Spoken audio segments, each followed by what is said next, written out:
last game, this team's not going to give in. They're going to keep playing all the way through. So we have to bring that same effort. Game 4, the Bucks and Suns. Coverage begins tonight at 8 Eastern on ESPN Radio and on ABC. WYNG 1410 Dayton, Dayton's ESPN Radio. We're live. We're local. What are you going to miss? He struck him out. We're Dayton's ESPN radio station. Now, let's send it to the WYNG studios for Dayton's only local sports talk show. It's the Justin Kinner Show with Kev Nash, presented by Orion Sports Medicine. That's right. Justin Kinner, Kev Nash with you here on 1410 Wing AM. The show brought to you by Orion Sports Medicine. Happy Wednesday. Hope everyone's had a great day. We had 5-time NBA champion Ron Harper in the studio earlier this afternoon for the Keith Byers Show, and we have a lot to dissect from their conversation. We'll get to that coming up around the corner. The Major League Baseball All-Star Game is officially in the books. That means all eyes are now shifting towards the second half of the regular season, and most importantly, the next big date that's important in the second half of the regular season is July 30th as the Major League Baseball trade deadline approaches. Will the Cincinnati Reds be buyers or sellers? Nick Krall says that they're going to be buyers, kind of. I'll explain that coming up here in just a moment. I do want to give some good news for the Reds. Michael Lorenzen will be available in the bullpen come this Friday night for Game 1 against the Milwaukee Brewers. So that is a huge addition to the bullpen, assuming that, of course, that he is 100% healthy and ready to go. And we'll keep an eye on that. We are giving away tickets to Friday night's second half opener at Great American Ballpark. Head to wingam.com.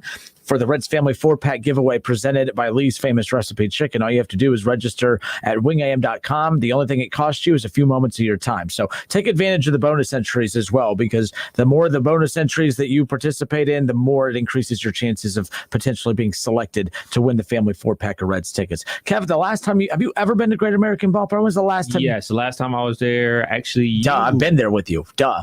Yeah, we were there for the Cleveland baseball Sweet dude. game. Oh, that time too as well. Yeah. We were. It was a sweet. Practice. It was a sweet dude Tuesday, I believe, is what it was. So there you go. I still have footage of you striking out. Oh, that's right, because we did against Tom Browning. Yes, that is pretty cool. Every time we go there. And I'm always like, I'm not going to do batting practice. But if Tom Browning's down there throwing, I'm like, well, why wouldn't you go down? It's Tom Browning. Like, why would you not want to say you got a couple good quality swings off of Tom Browning? So I made contact. Yeah, I foul tipped a few. So there's that. I remember at Reds Fest one year, David Bell, and see, this is how I know that they know how critical we can be at times. But at the time it was me and Schlemmer. Royal we. It was me and Schlemmer at the time, and I had showed him the video of me and Tom Browning or whatever, and he knows that I got sick of hearing about launch angle and all the advanced. So David Bell looked at me and he goes, "Oh, I like your launch angle on that." And I'm like, "Oh, well played, sir. Well played." So that was just a little parting shot of, I know what you say. I'm just letting you know that, so there's that. Now that you know that I know that you know that I know. And then we all go on our merry old little way because everything I say doesn't impact him. And clearly it's not going to change anything moving forward, but nonetheless, Reds are rolling, man. They're won a first half. I'm excited about the second half, but again, head to wingam.com for the Reds Family 4-pack Reds ticket giveaway presented by Lee's Famous Recipe Chicken. So Ron Harper, 5-time NBA champion, Dayton's own, was in our studios earlier today, actually sitting where I'm sitting, and he was sitting across another Dayton great in Keith Byers, and they played together or played against each other in high school back in the day, and really cool just kind of hearing them do their back in the day stories and all that. But I found one story very interesting about how a Dayton product, ended up at Miami of Ohio as opposed to playing for the Dayton Flyers. I'm only going to play a short snippet of this because we're going to have the full conversation coming up down the road, but check this out. He talks about Ron Harper, former 5-time NBA champion. He talks about how the Dayton Flyers recruited him. Don Donahue sat in his living room. And check this out. Very interesting story from Ron Harper earlier today. But Don Donahue knocked on my door, him and his coaching staff. My mom said, come on, being nice and courtesy. Donahue said, why don't you go to a junior college for 2 years and then transfer here? They signed a kid by the name of Ed Young with 6'7". I guess we play the same position. So he said, you go to junior college, come back in 2 years, transfer in, you can play right away then. I looked at him, I said, I can't wait to Miami Ohio like y'all. He said, "Why? I'm gonna bust y'all ass every time I see y'all." And so the first time we came home to play, you get booed. So you thought you were going to pass up a 4-year scholarship to Miami, Ohio to go to a junior college for 2 years, then come back to university. Ed Young. Okay. So I expected to get booed when we came here my first time. My mom at the game, everybody at the game. They're not cheering. They're not booing. They're booing the uniform. They're booing the uniform. And they're probably booing me too. That's okay. I understand. Hey, Dayton Flyers was big back then. It's a great school, a great time. And I grew up here, so I can respect that. So we were playing, and Ed Young, he thought he could guard me, and I knew he couldn't. And so I went to the hole. I went past the rim, intentionally past the rim, and everybody thought I could pass it, and I reached back with that right hand Hulk dunk, and I hammer smashed it. I ran down the court, the crowd going, "Ooh!" I raised my hand. Can y'all boo me more? Ooh, 'cause this is fun. So that was Ron Harper, 5-time NBA champion, of course, Dayton's own, sharing his recruiting story, or lack thereof, because he said the Flyers did not recruit him. It was a last-ditch effort, as Coach Donaher at the time and his coaching staff sat in the living room. But what kind of pitch is that? You have a full 4-year scholarship offered at Miami of Ohio, but we want you to go to 2 years of community college, and then you can come here and play. Like, what? What? Playing on the heartstrings, playing on the fact that, you're a hometown kid. This is the hometown university. Don't you want to come here? You'd be willing to do anything to play here. But kudos to Ron Harper, but knowing, I don't even know if it's kudos. Nobody in their right mind will give up a scholarship to go pay to go somewhere, then potentially come to the school of their dreams. You go get that scholarship. You go take care of what you got to take care of in school, and you take that free ride. And obviously it worked out well for him. He was a first round draft pick, won 5 NBA championships. We were talking about this off the air and everything like that. Back in those days, you got to think this is like the early 80s and everything like that. Someone that stutters and everything like that, they look at you like you have a defect, like there's something wrong with you. No, you just happen to have a stutter. And especially speaking from a person that did have a stuttering problem growing up as a kid, if you don't have the resources to help you get over those issues, they're going to continue throughout the rest of your life. And then people are still going to look at you some type of way. I know in 2021, if somebody has, an issue or whatever, they stutter, they have whatever impediment they have today, people don't look at it the same way. They just like, oh, that's cool. It is what it is. But back then, we can work around it, But back then, They thought something was wrong with you, because you got to think, man, like they probably were scared of, the reputation of the school. If he is as good as he potentially could have been, and he's our best player, they're going to be sticking microphones in his face, and he's going to have to talk, and he's going to have to represent our university, and he has a starting problem. Oh my goodness, he's going to make us look bad. No, you look bad for not going after him in the recruiting battle and getting him to come to your school. You look like the boo-boo the fool. Yeah, and keep it. Look, because they had, and again, the full conversation is going to be coming up around the corner. Really good conversation between Byers and, again, Ron Harper earlier today on his show. And I was like sitting back, I was just fascinated to sit back and listening to this too, and some of the behind the scenes stuff that Harper was sharing, even off the air. But the thing that I found interesting, like, we're beating up on UD's handling of Ron Harper back in the day, but Wright State was just as bad because you had a situation there where when they didn't recruit him, but they reached out to him to let him know that they didn't believe he was good enough to play at Wright State. Now, I don't know which school looks more foolish in the Ron Harper handling. Is it Wright State saying that Ron Harper's not good enough to play there, or is it Don Donaher in the Flyers saying, well, how about you go ignore the 4-year full ride scholarship from Miami of Ohio and go pay out of pocket at a junior college and then come here in 2 years? I don't know which school handled that worse. I don't. It was Ralph Underhill at the time, the coach of the Raiders at that time, who, according to Ron Harper, told him he wasn't good enough to play there. And then you have Don Donaher and the Flyers trying to convince him to pay out of pocket for 2 years at a community college just to buy some time until what? Until Ed Young is gone. Like, I have no clue. That didn't make any sense. But my favorite thing about Ron Harper is when Ron Harper told Don Donaher, man, I can't wait for when Miami of Ohio and UD play. And Don Donaher said, excuse you, what? Because I'm going to whoop all your asses. That was my favorite part of that little clip right there was that. But I don't know who looked more fool at Wright State actually thinking that Ron Harper wasn't good enough to play there, or UD trying to convince him to go play community college for 2 years and then come play for the Flyers. After, by the way, Miami of Ohio had already offered him a full ride. I found that story fascinating. So there is that. And whatever concerns that, UD would have had when it comes to Ron Harper, I mean, there's no concerns. At that time, the people I've spoke to, Miami of Ohio, it's still a tough school. I mean, academically to get into, just as tough back then to get into. Yeah. They weren't shying away from Ron Harper. So why would you? Like, a very interesting thing. So it is what it is. But I found that story fascinating.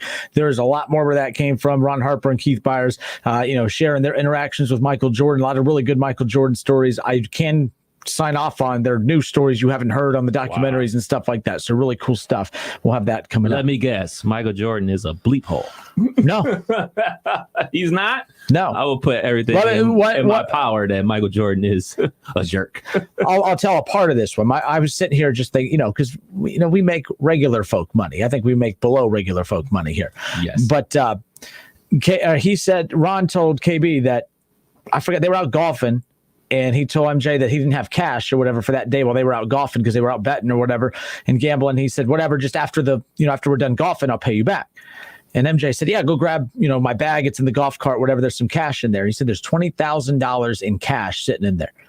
So he said, well, when you ask people to borrow money, you might take like a 20 or something. He took $2,000. 20 G's? Yeah. So I'm like, G's in your golf bag? Yeah. 20. I mean, and that's just probably like, oh, well, if someone steals it, whatever. That was, Goodness gracious, Mike. And you got to think this is probably like in the 90s. Mm-hmm. That much money wasn't in Pippen's bag. Oh, good. Not with that deal he had. I mean, in fact, I think MJ clutched that a little tighter when Pippen was around, to be honest with you. Ain't getting none of my money. But again, good stuff from Ron Harper, 5-time NBA champion, Dayton's own earlier, sat in with Dayton's own Keith Byers as well on the Keith Byers show. So excellent stuff there. Really cool. Matt Sturgeon says, interesting that during this time period, UD and Miami played 8 times and split 4 apiece. Flyers would have been really good with Harper. Matt, they would have been better with Harper, but they were really good then too. I mean, it's not as if like UD, because they didn't end up with Harper, ended up being bad. It just would have been, post 82, it would have been a nice, little transition from that really good class, with him kind of headlining the other.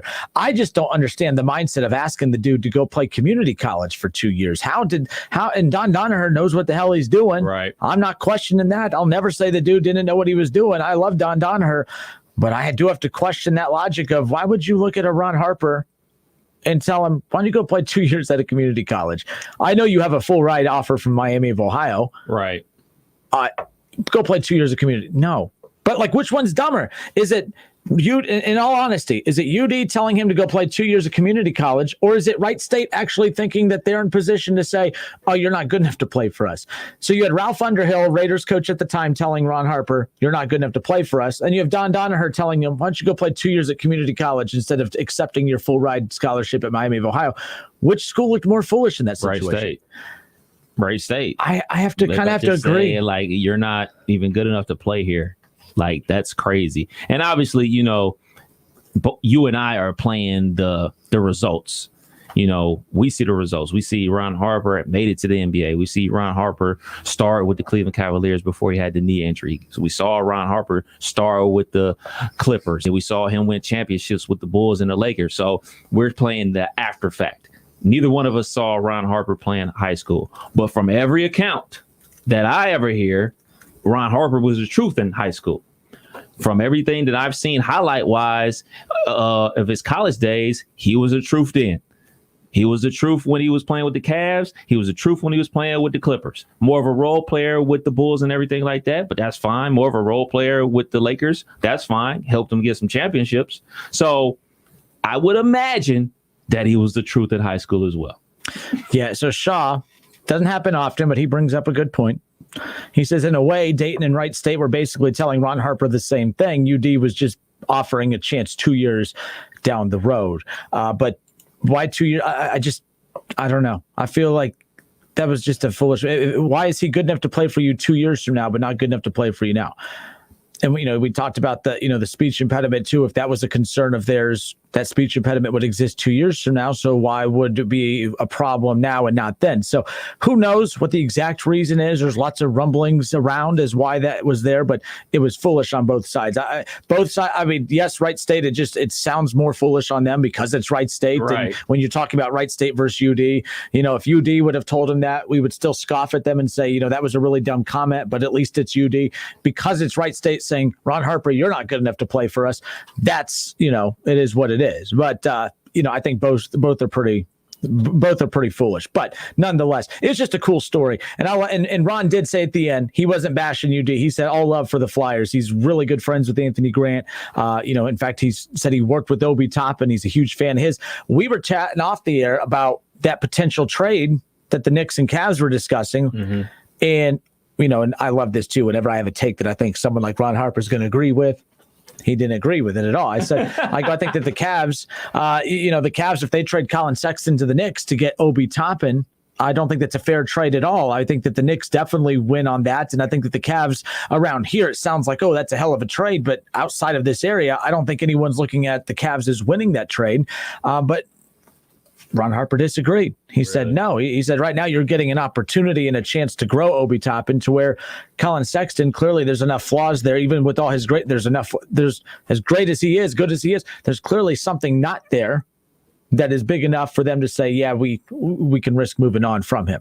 It's like I talked about yesterday with my buddies up in Cleveland, everything like that. The word is up there is they like Darius Garland better. The Cleveland Cavaliers like him better, and they're both smaller guards and everything like that. So the word is they like Darius Garland better, so they're willing to move on from Sexton. And if they're feeling like they can move on and get a player that can help them win, then that's what they're going to do. But from everything that I've seen, I would much rather have Colin Sexton than Darius Garland.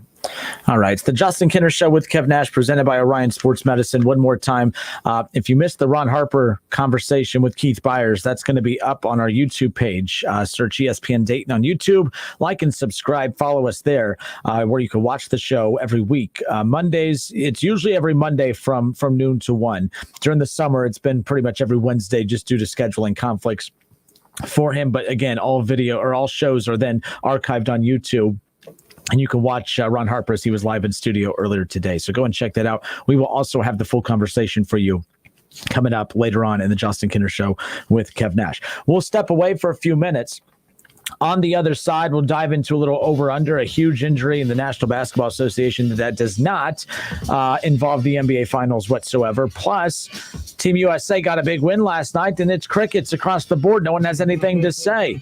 Oh, because it's just an exhibition game. Yes, you are right. It's not really a big win. It's a win, just like it's a loss. In an exhibition match, in a game, exhibition's exhibition. Results don't matter to me in an exhibition because exhibitions aren't treated the same as a regular game. So when Team USA loses an actual game, then talk to me. But Shaw and everyone else that keeps overreacting, they're just looking for reasons to criticize today's NBA players. It only took a matter of time for you to like them and then dislike them just like that. And Shaw said no because they did what they were supposed to do. Do what you're supposed to do and have better takes, Shaw. How about that? You ever thought about that? I'll help you out. I'll write down a few for you so you sound smarter. How about that? Does that work? Shaw and I, we've been getting along too well lately. I have to make sure we put an end to that because that don't sit well with me. Shaw's fine. All right, we'll be back in a moment. Over under next. It's the Justin Kinner Show with Kev Nash, presented by Orion Sports Medicine. ESPN 1410 Wing AM weather. This afternoon will be partly cloudy, a high near 84. Tonight will also be partly cloudy, a low near 68. And tomorrow will be partly cloudy, a high near 88. I'm Pete Spivak for 1410 ESPN Radio. Weather is brought to you by Cullet Propane, making buying propane easy since 1952, offering budget billing and pre-buy options. Find out more at culletpropane.com. O'Reilly. Ready for your next road trip? Stop by O'Reilly Auto Parts to get everything you need to stay safe while traveling. Visibility on the road is so important and so easy to achieve. Get your windshield streak-free and crystal clear with Blue Magic Glass Cleaner. On sale now, 2 for $5. Stop by O'Reilly Auto Parts today or visit O'ReillyAuto.com. O'Reilly Auto Parts. It's time for some straight talk. We've all been there. You have some real work to do, but the free Wi-Fi where you're working isn't going to cut it. It's like leaving the winning runner stranded on third base. Not good. Well, now you can be your own hotspot with Straight Talk's Ultimate Unlimited plan. Get 10 gigs of hotspot data for just $55 a month. All on America's largest, most dependable networks. Straight Talk Wireless. No contract, no compromise. Compatible device required. See straighttalk.com. Here's the dirt on dust. It may seem fine, but it's actually made of dead skin cells and dust mite droppings. That's where Swiffer Heavy Duty Dusters come in, with thousands of specially coated fibers to trap and lock dust in one swipe. Dust can't hide on ceiling fans and bookshelves anymore. When you're done, just remove the disposable cloth and voila! That dust is gone for good. Now that you know the dirt, say goodbye to the dust. Swiffer Heavy Duty Dusters. Stop cleaning. Start Swiffering. This is a big deal. Now, at healthcare.gov, millions more people can afford health coverage. Due to the COVID relief law, 4 out of 5 customers can get a plan for under $10 a month with financial help. From doctor visits to preventive services to prescription drugs, these are quality plans. You can do this. You can have coverage as soon as August 1st if you sign up now at healthcare.gov. Paid for by the U.S. Department of Health and Human Services. Every day, people drive across bad railroad crossings without ever knowing the dangers that lurk down the track. Site obstructions, overgrown vegetation, natural terrain that blocks the view of impending doom. It's not a matter of if, but when a train will strike another victim. You can help. Report bad railroad crossings at angelsontrack.org. That's angelsontrack.org. Because bad crossings kill good drivers. Sponsored by Angels on Track, aired by OAB and this station. Cordell Transportation is now hiring Class A CDL drivers. $5,000 sign-on bonus. That's right, $5,000 sign-on bonus. Home daily dedicated lanes, no touch freight. Apply today at CordellTransportation.com. Cordell Transportation, driven to succeed. With double the seasoned beef and a large drink all for $5, Taco Bell's Grande Nachos truly deserves a Grande intro, perhaps with a Grande beat box. Said it's crunchy, cheesy, beef. Actually, that sounded better in my head. Go get the $5 Grande Nachos before they make every exit. Nope. Only at Taco Bell. At limited participating locations for a limited time only. Price and participation may vary. Tax extra. Drinks excludes freezes. Double the seasoned beef as compared to the Nachos Bell Grande.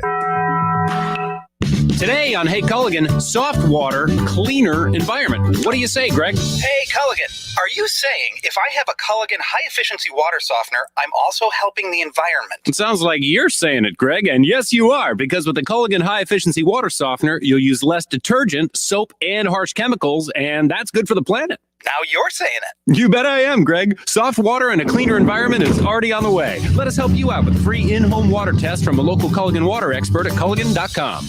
The Meyer Distribution Center in Tip City is hiring for warehouse positions in all units, which includes flexible schedules, best-in-class benefits, enhanced starting wages, and a $500 signing bonus. Interested candidates should call 937-669-9109 from 9 a.m. to 2 p.m., Monday through Friday. Walk-in interviews are strongly encouraged, Monday through Friday, 9 a.m. to 2 p.m. Call 937-669-9109 for an interview or apply online at jobs.meyer.com. Meyer is an equal opportunity employer.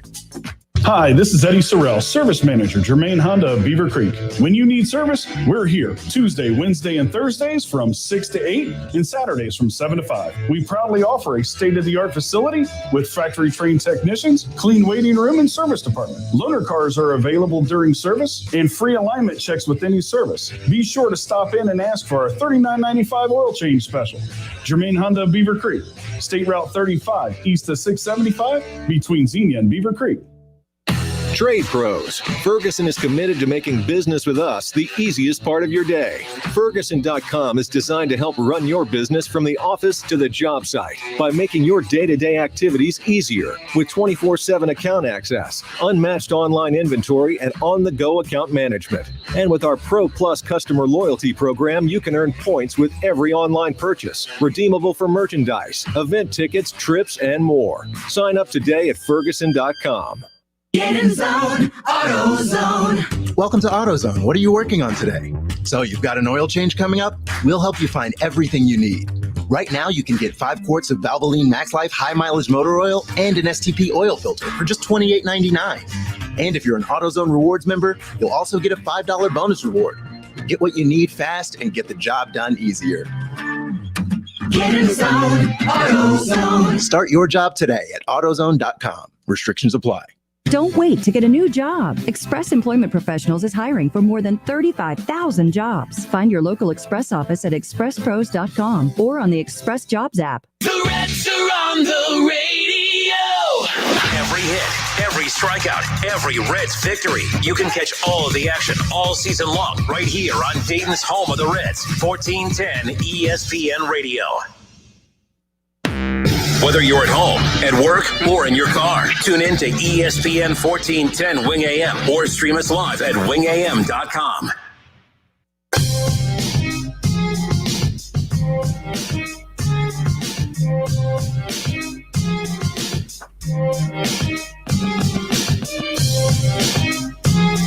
Yesterday's over-under featured over-under 7 combined runs in the Major League Baseball All-Star Game. Well, 5-2 was the final. American League won again. The National League has not won since 2012. I didn't even realize that was a streak that was happening right now, but there you go. 7 combined runs. We both said, I said under, you said over. I convinced you on the under. Yeah. I was actually taken back at how low scoring these All-Star games actually are. Like you would have just assumed. I think we're just used to, I don't care about the Pro Bowl, but the Pro Bowl is very high scoring, of course, because no one's trying to play. It's like a Big 12 football game. The NBA All-Star game. I mean, right now there's no defense in the regular season, and it's like they try to not play defense at an even worse level in the All-Star game. I think sometimes they just try to get to that 200-point marker half the time. Who knows? But the bottom line is last night, it's 5-2 the final of the American League. Jesse Winker, first base runner of the night for the National League. That was pretty cool. Castellanos and Winker both got some pretty good TV time last night. That was pretty cool. It was very cool seeing the Reds represented that way, hearing their names, when they were introduced as the, during the starting lineup, and then to hear them, also with the Cincinnati Reds in left field, like it was pretty cool last night seeing that. And yeah, we'll see what ends up happening moving forward. But let's open things up here in the mid part of the first hour. Kev Nash brings us over under. Kev Nash brings you over under. All right, Kev, lead us off. We'll lead things off, and of course, Major League Baseball, like we always do. For sure, the MLB All-Star Game was last night, and yes, the American League won again. That's 9 straight wins for the AL in the Midsummer Classic. So over or under 2 more years until the National League gets a win in the All-Star Game. Look, I don't know if there's anything to this or not. I don't know. It doesn't surprise me when the West wins the All-Star Game every year in the NBA All-Star Game, right? Because the West has always traditionally had the better players. I don't think that the American League has better players than the National League. I think that it's, I actually think baseball, I don't think there's a lot of parity in baseball from a team perspective, but I do believe that there's parity from a talent perspective on both sides. So I just think it's one of those weird happenings in sports that I don't think it's truly because the American League is better than the National League. Now, I know you typically, that's where your Yankees and your Red Sox and your Astros are, but there's a lot of really good players in the National League too. So I don't know. The Dodgers just won the World Series. So that's why I'm like, I don't know. So I'm trying to pull this up now just to kind of get an idea. So the National League has not won the World Series since 12. So that's quite the long time. That doesn't matter though. What matters to me is who's winning the World Series. So you have the Dodgers won the World Series, National League team in 2020. The Nationals, National League team won the World Series in 2019. Red Sox Astros won it in 18-17. So that's 2-2. The Cubs won it in 16. The Royals won it in 15. And the Giants won it in 14, so we're tied at right now. If you go back to 2014, the National League has won 4 of the last 7 World Series, and in fact, from 2010 to 2012, that was 3 straight years of the National League. So in the last 10 years, 1, 2, 3, 4, 5, 6, 7. You can have your damn national. You can have your All-Star Game win streak, American League, because the National League has won 7 of the last 10 World Series. So have your All-Star little parade, have your little All-Star win streak. It means absolutely nothing because 7 of the last 10 World Series champions have all come down to the National League. So the over-under, Kev, on 2 more years until the National League, I'll say under. I say they get it next year. It's hard to pinpoint where it's going to be. I just think an exhibition game. I'm not going to make too much out of an exhibition. I'm not David Shaw, all right? I don't care about exhibition game results, but it is a very unique stat that is kind of interesting that the win streak, again, continues for the American League. I'll say under. I think the National League gets it next year, but then again, I predicted them to win it this year. Behind the curtain a little bit, when I'm writing these in the morning, I do try to find one that's going to take you over the edge. And I knew this was going to get you to a point where it's like, this just makes any sense. Who cares? I knew you were going to go directly. Collaborate on these over. I knew you were going to go directly to the World Series card. You're right. It means absolutely nothing. It's an exhibition game. It's for the fans. It's for the fans to see home runs and everything like that, and guys making great plays, and to see all the biggest stars on one field at the same time. It means absolutely nothing. So I'll go with the under as well, because at the end of the day, it doesn't mean anything. But I did want to ask you about the uniforms, because apparently some people were losing their minds because the uniforms, they weren't wearing their traditional uniforms, like the actual uniforms that the teams that they play for. They brought out some spiffy new uniforms. Were you on with the new unis, off with the new unis? Where were you at with it? My favorite thing about the All-Star Game is when you see all the different jerseys combine. I hated when the NBA did it, but look, that's for 2 straight weeks or for a month leading into the All-Star Game. Your favorite players, you get to buy a new jersey of your player. It's a money-making thing. It's not going to change. But I do believe the one thing I loved about the All-Star Game for baseball, like for instance in Derek Jeter's last All-Star Game, he was wearing a Yankees jersey. Mariano Rivera, same thing. That might have been the last All-Star Game that Jesse Winker plays in, who knows, or starts in, and right. He's not wearing a Reds jersey. So it's not the end of the world. I'm not going to overreact to it, but those were pretty atrocious. They could have had badass jerseys, and me still think that they should wear their regular jerseys, their actual team jerseys, but it was double jeopardy last time. I mean, they were garbage jerseys, and they weren't wearing their team jerseys. I would have loved to see Jesse Winker and Castellanos wearing the Reds uniforms, but at the end of the day, if you're going to force them to wear All-Star jerseys, you might want to give the All-Star Game the respect of giving them, something that looks a little worthy of that. I mean, those were pretty bad. Those were atrocious. I didn't like the jerseys. The tops were fine. It was the blue on blue? Yeah, I didn't. That's what my buddy and I talked about last night. Why wouldn't you wear white pants? I thought you should wear white pants with that, right? You got my white pants on. That's all I thought about. But no, I'm with you. But yeah, I hate it. I think I wish the NBA. I loved when the NBA was doing that too. Everyone was wearing their actual jerseys. But then again, my favorite NBA All-Star jersey is the one that Michael Jordan's last All-Star game. Oh, the throwback. That's the only All-Star jersey I've ever bought, and is that one right there. That one to me is just it's with all the stars on it. Yeah, it was just cool. But there you go. All right, number 2, Game 4 of the NBA Finals is tonight. Suns still lead the series 2-1, but Giannis has been going ham. Last 2 games, he scored 42 points and then 41 points. So over or under, Giannis scoring 38 points in tonight's Game 5. It's funny is we talk so much about how the Bucks going to stop the Suns because they have so many different ways to beat you. The mid-range attack from Booker and Chris Paul, the 3-point shooting from Devin Booker at least. How do you stop him? Because he can also take you off the dribble and attack. You have Ayton down in the post. But the one thing we've never really talked about is the Suns have to stop Milwaukee. And even in Phoenix, a lot of times it's Milwaukee who stopped themselves because of bad game planning, and they really just didn't make adjustments as the games went on in Phoenix in games 1 and 2. But man, they haven't been able. The one player they have not been able to stop is Giannis, and I think that's going to continue. I think that what's going to save Giannis here is, let's say the Bucks lose this series, which a lot of people believe they will. if they lose this series, this might be a situation where no one's pointing the finger at Giannis and saying, yeah, they lost because of blank.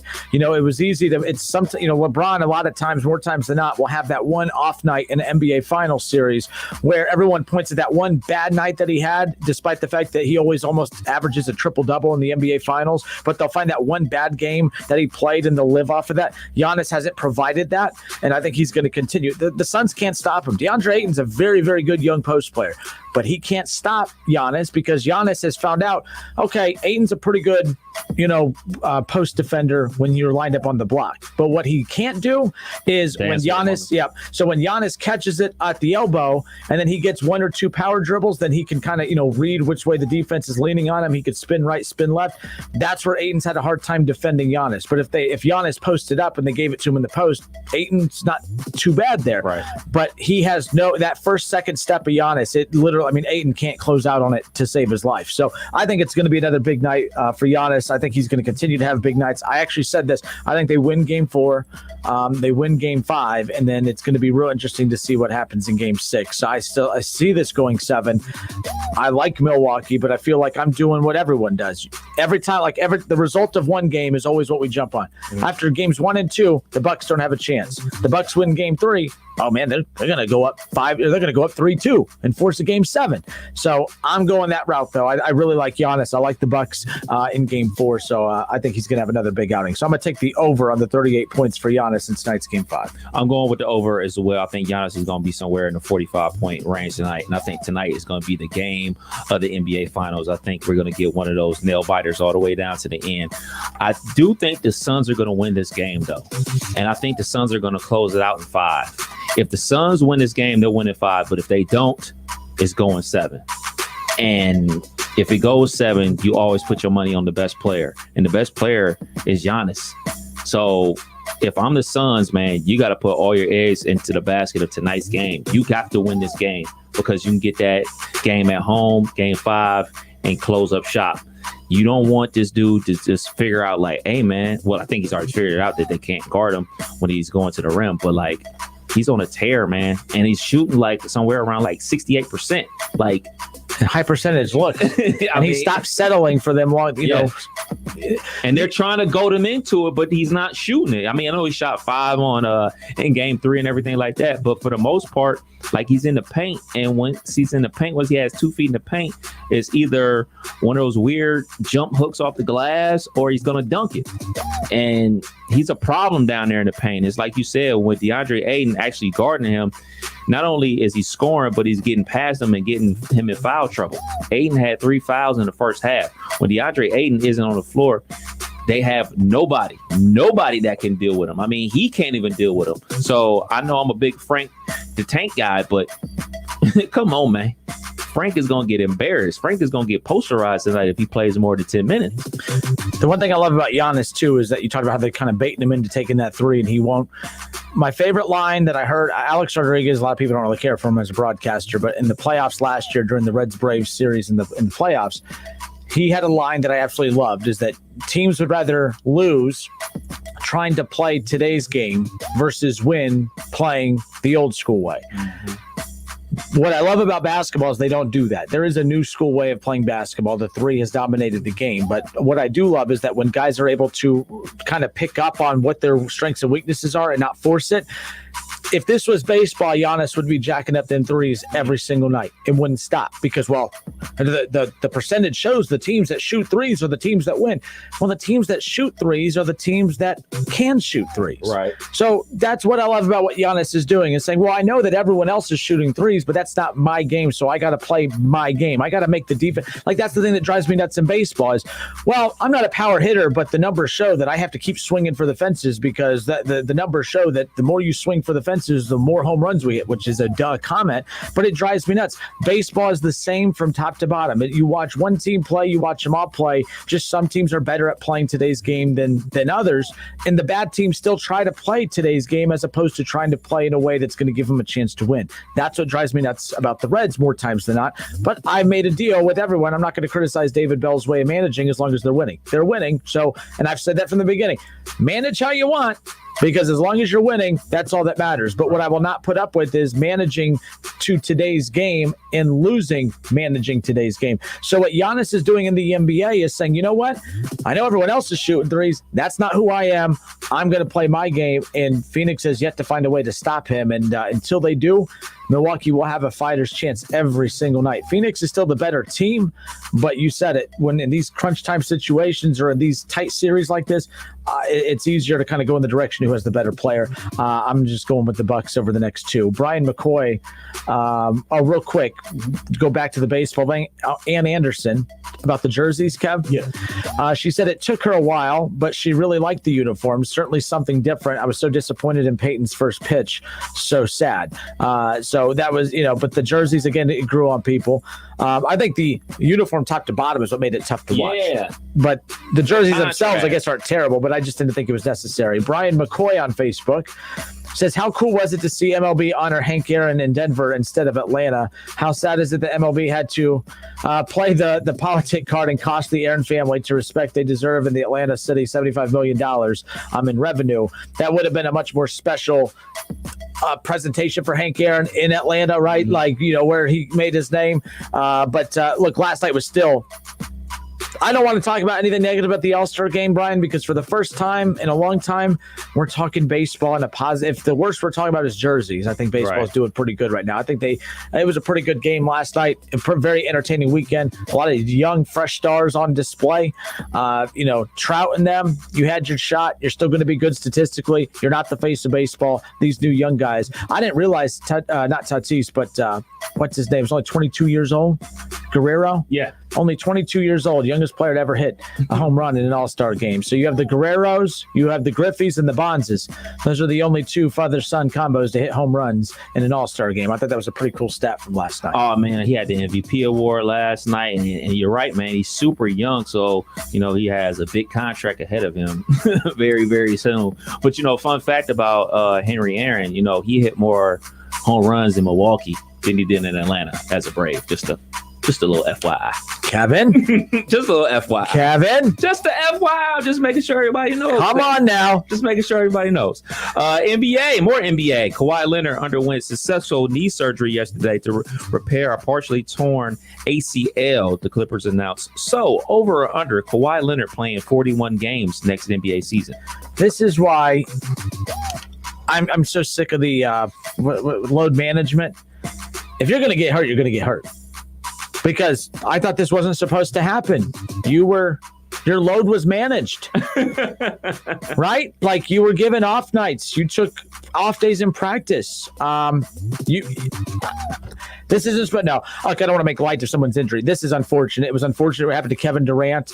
We're very fortunate that Giannis did not fall under this category, hyperextended knee, and he's back a week later and having these, freaking scary numbers in the finals. It's unbelievable. This is unfortunate for Kawhi Leonard. I didn't want this to happen, and I'm not going to, I know I already jumped on it and said, oh, look at here. But in all seriousness, my point is regardless of if I sound insensitive or not, injuries are, you say it all the time, part of the game. Right.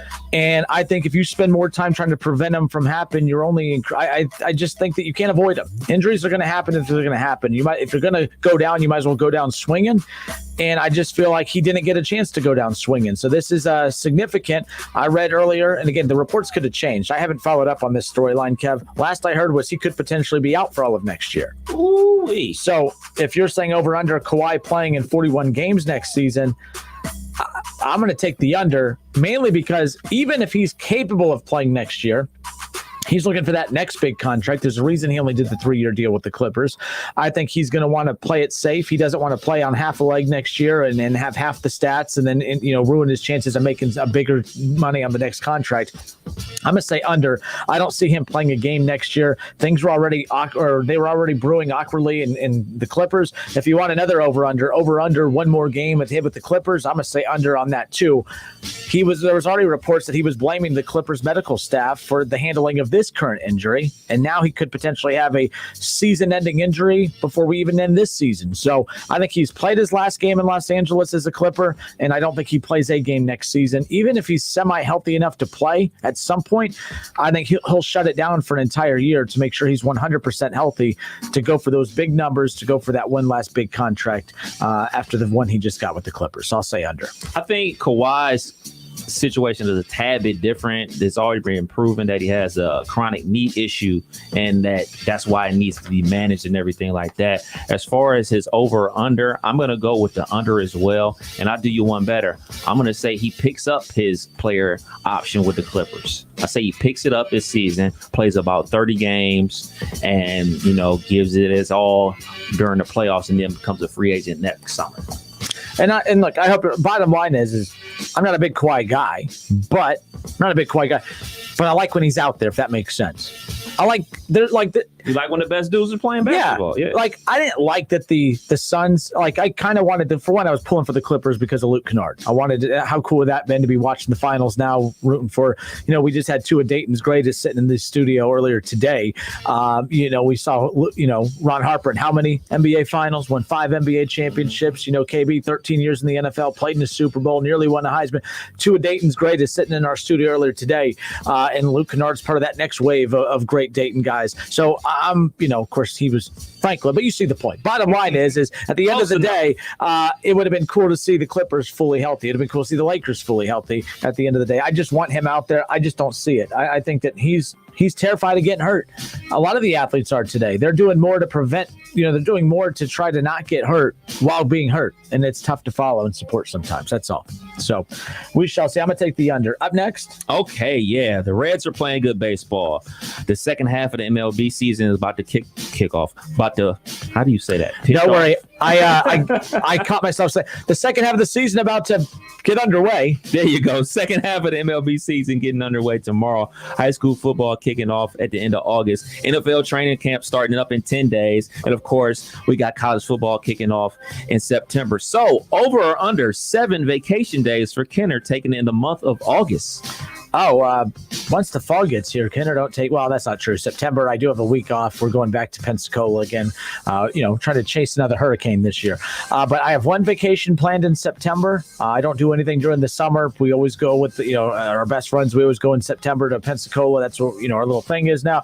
But outside of that, I always take, it's use it or lose it when it comes to our PTO days here. Yeah. I lose a ton. I just don't like being off. I don't like losing those. I don't know. When I'm off, I'm just sitting there thinking, oh man, I would have loved to have been talking about that today. Man, I would love to be going at Kev about that today. Now, so there's that. But no, I will not be taking any days off in August. So okay, I'm going to go with the under as well. Now, ask me the same question. Kev, no kidding. Which month? August? Yeah. Go All right. So, a lot going on in the upcoming months. Over under, we'll have one vacation for old Kev Nash here. Over. Go whatever the number is. Go over. Gone. I got a ton of PTO burning a hole in my pocket, and we got to get this done before the fall comes. So, in August, maybe we'll see you in September. And by the way, my reasonings for not being off, it doesn't mean that Kev doesn't care about this at all. But I get super antsy, man. Like, I don't like missing work. Like, it's a very weird thing. Like, it drives Nora crazy. Everyone's like, well, you should take off and relax. I'm like, but when I take off, I'm more stressed by not being at work than I am being at work. And I'm very fortunate. I know I get on people's nerves and I'm arrogant, blah, blah, blah. But I am the luckiest SOB to have this job. So, and I'm lucky because it doesn't feel like work half the time. So that's why. Now, you have like 85 different jobs. That's your problem. So if I'm you too, I'm taking a ton. But that's why. I'm going to add one more over under here. Go ahead. Last night we saw Jesse Winker and Nick Castellanos start their very first MLB All-Star games. Over under for both of them. So this is kind of 2 over unders under one umbrella. Over under 1.5 All-Star game starts for the rest of the careers of Winker and Castellanos. Over for both. As starters, not appearances, as starters. Why you got to throw that part in there? I'll go first. You want me to go first? Yeah. I'll go first. For Jesse Winker, I think he has made his first and last start in an All-Star game. Nothing personal. I think that there's a lot of Mookie Betts. There were so many good outfielders that did not get the nod to start this year. Right. Winker's good. I just don't put Winker in that Mookie Betts category. And Jesse Winker has already fumbled. Like his numbers have already been like he had such a hot start to the season, the first month and a half, that people forget. We just had Hal McCoy on the show last week. We forget that from the end of June until now, or from the end of May until now. I'm sorry, he's hitting 200. Now, not bashing the dude. I'm just saying he's had a steady decline. It's been a solid season. It's a great it's an all-star season. But, when you shrink the numbers, the last month and some days now, he's been hitting about 200. Doesn't mean he's a bad ball player. It just means that, when you look at big picture, maybe he's not who he was the first month and a half. That's why I hate all-star games being in the middle of the season, because you are giving an award to somebody that will be looked at as, man, he had a all-star starting worthy season in 2021. What if Winker comes out and hits under 200 the rest of the way? I remember years ago, Alfredo Simon made the all-star game for the Cincinnati Reds. He had 8 wins. He led all of Major League Baseball as a starter. He led all of Major League Baseball with 8 wins, made the all-star game. He was 8-1 heading into the All-Star break, and I think he finished 11-8 or something like crazy like that the rest of the way. But Alfredo Simon was a all-star in that season, and I'm like, not really. His ERA was like well over 4. I mean, you know what I mean? So it drives me nuts. So to get back to the original question, over under 1.5 starts in the All-Star game for Jesse Winker and Nick Castellanos moving forward. I'm going to say under for Winker, but I do believe he will have multiple All-Star appearances. I think he'll get those, late add-ons.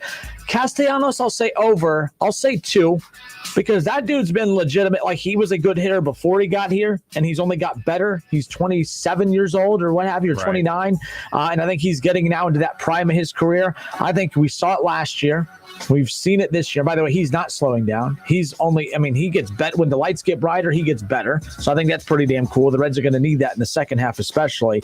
I'm going to say over for Nick Castellanos, under for Jesse Winker moving forward. As starters, I'll go with the under for both, but I believe both of them will make all-star teams. Fair enough. And you get annoyed about stuff like that, about baseball having an all-star game in the middle of the season. I get annoyed with Hank Aaron only being voted at 97% on the first ballot to the Hall of Fame. That's the type of stuff that I get annoyed with. Who says I don't get annoyed about that too? I got annoyed about who was it, Jeter or whoever, that ridiculous. The one rider, just because no one should get in on the ridiculous. So don't be trying to create drama in the first hour. Ridiculous. Tell you what Ron Harper said earlier, he was Team Kev. He wasn't Team Kinner. He said someone had to keep me in check. I try. I said, I'm still looking. Ain't nobody keeping Kinner in check. But no. All right, hour 1 in the books. Good stuff. By the way, I hope I'm wrong about Jesse Winker. I'm not anti-Jesse Winker, by the way. I don't know if he's consistent enough moving forward, but he's only 27. He's young. Castellanos, he just got his first start at 29, but I think Castellanos is playing really, really good. But yeah, we'll step away for a few minutes. Hour 1 in the books, hour 2 coming up. So yesterday we talked about your guy, Jeremy Fowler, used to cover the Pittsburgh Steelers, now an NFL writer as a whole for ESPN. He put out his top 10 running backs list. Well, the top 5 wideouts he released today. So that's created a stir around the National Football League, conversation. So we'll get to that. Plus, we will have more of the Ron Harper conversation with Keith Byers earlier today. Really good stuff there again. Ron Harper shared the recruiting story, or the lack thereof, of, why the Dayton Flyers didn't pursue him. Wright State didn't really pursue him, but they told him why they didn't pursue him, and how he ended up at Miami of Ohio, and then would go on to have one of the, an outstanding NBA career, playing with 2 of the greatest of all time, Kobe Bryant and Michael Jordan. I mean, my goodness. We have all that coming up. Hour 2, it's a busy one. Don't go anywhere.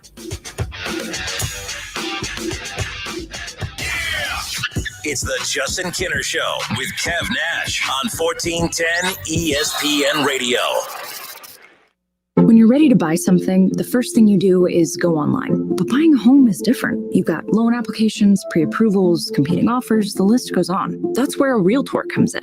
Realtors have expertise and local knowledge to give you a competitive edge that a search bar just can't. And in today's market, an edge is what you need. So when you're ready to buy a home, the first thing to do is make sure you have an agent who's a Realtor. Realtors are members of the National Association of Realtors. That's who we are.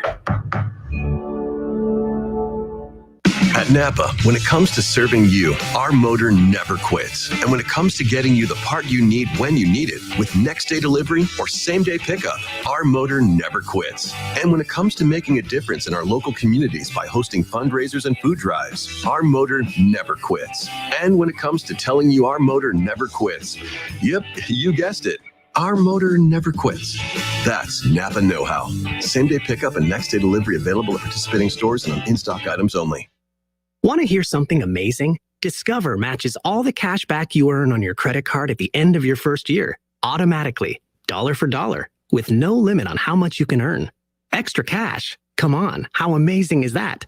In fact, it's even more amazing when you realize all the places where Discover is accepted. 99% of places in the U.S. that take credit cards. So when it comes to Discover, get used to hearing yes more often. Learn more at discover.com/yes. 2021 Nielsen Report. Limitations apply. Need legal help? We can help. Hi, this is Mike Foley, your Montgomery County Clerk of Courts. Have you heard about our new help center? It's located at the Montgomery County Courthouse, providing legal information and forms. And we also share programs and resources that may be available to you. Let us help you navigate the court system. Visit us online at courthouse2u.com for more info. Staples Connect has everything you need for back to school at amazing prices. Right now, 8 packs of Pep Rally No. 2 pencils, Staples pencil cap erasers, and Staples comp books are just 50 cents each. So your student won't just be ready for school, they'll be first day of school pop quiz ready. It's showtime. Visit your local Staples store or staples.com/back to school today and get more than ready for school with amazing prices for everything on your list. Ends 9/18. Pencils in store only. Offers may vary online. What makes the perfect workout? Being able to ride, lift, and stretch in one place with motivating instructors. Y'all look so good out there, Peloton. Classes that always work around your busy summer schedule. Push, Peloton. You got 20 minutes of opportunity on this ride. Instructor curated playlists for every mood. Let's turn it up. Come on. Now what if you had it all? Right at home. The Peloton Bike. Nothing like working out from home. Visit onepeloton.com to learn more. Tired of deciding what to cook tonight? Frickers is ready when you are with everyone's favorite ribs and frickin' chicken chunks. Tender baby back ribs and frickin' chicken chunks, only $12.99 dine-in only. Take the day off as kids 10 and under eat free every day. And you can relax and let Frickers take care of everything. Baby back ribs, frickin' chicken chunks, and kids eat free at the one place that makes lunch, dinner, or late night easy. The home for fun, food, sports, and spirits, Frickers. Baby back. Baby back. Save today in your next project with 11% off everything now at Menards. Masterforce has accessories for all your power tools, from saw blades to sandpaper, from drill bits to drive bits, and everything in between. Right now, get 11% off all Masterforce power tool accessories. Save today with 11% off everything now at Menards. Good through Saturday, July 17th. Savings are mail-in rebate. Some exclusions apply. See store for details. Save big money at Menards. Don't wait to get a new job. Express Employment Professionals is hiring for more than 35,000 jobs. Find your local Express office at expresspros.com or on the Express Jobs app. Want free Reds tickets? How about a free MLB Network Reds bag? Maybe a Reds bobblehead? Here's an idea. How about we combine them all together and give you a chance to win a free WING Reds prize pack presented by Lee's Famous Recipe Chicken. Register daily at wingam.com. All sports, all the time. This is 1410 ESPN Radio. School's out for summer! But if your business is running QuickBooks, you'll never get a break. Their manual processes, integration difficulties, and glitchy delays will leave you scrambling for the numbers you need. Failing to graduate to NetSuite will leave you stuck in summer school while your friends party. NetSuite by Oracle is the #1 cloud financial system. No matter how big your business grows, with visibility and control of your financials, inventory, HR, e-commerce, and more, NetSuite is everything you need to grow, all in one place. Automate your processes with NetSuite and close your books in no time. 93% of surveyed businesses increase their visibility and control since graduating to NetSuite. Special financing is back. NetSuite is offering a one-of-a-kind financing program to those ready to graduate. Head to netsuite.com/radar right now. netsuite.com/radar. netsuite.com/radar. Hey, here to tell you about my friends at Cordell Transportation. They're now hiring Class A CDL drivers and offering a $5,000 sign-on bonus. That's right, a $5,000 sign-on bonus. Home daily, dedicated lanes, and no-touch freight. Brand new equipment as well. Medical, dental, vision, and company-paid life insurance. Call Cody right now. Apply online at CordellTransportation.com. Cordell Transportation, driven to succeed. Did you know Cascade Platinum is so powerful you can load dirty dishes in the dishwasher without a pre-rinse? More power, more clean. Cascade for your dishwashing machine. That's right. Unlike other detergents, Cascade Platinum has 50% more cleaning power with enzymes that break down food particles. It even works in your dishwasher's quick wash cycle. More power, more clean. So skip the pre-rinse and switch to Cascade Platinum with 50%. More power. Heard you're buying a car. I brought my calculator. Dad, I already used Capital One Auto Navigator. I found my car online and got pre-qualified instantly, instead of all that. You know those things impact your credit score. Didn't impact my credit score, Dad. Now I'm going to the dealership for a test drive and to make the purchase. Sounds too easy. No, it's just easy. Capital One, what's in your wallet? Terms and conditions apply. Find out more at CapitalOne.com/auto navigator. We are locking loans in the twos, saving our clients hundreds, even thousands of dollars a month with a simple refinance. TheHomeLoanExpert.com. NMLS number 1326241. Don't miss the Justin Kinner Show with Kev Nash, presented by Orion Sports Medicine. Weekdays from 3 to 6 p.m. right here on Dayton's ESPN Radio, 1410 Wing AM. College football playoffs, Browns, Bengals, Buckeyes, and more. Catch the Keith Byers Show Mondays at noon on 1410 ESPN Radio. WING 1410 Dayton. Dayton's ESPN Radio. We're live. We're local. What are you gonna miss? He struck him out. We're Dayton's ESPN radio station. Let's send it to the WING studios for Dayton's only local sports talk show. It's the Justin Kinner Show with Kev Nash, presented by Orion Sports Medicine.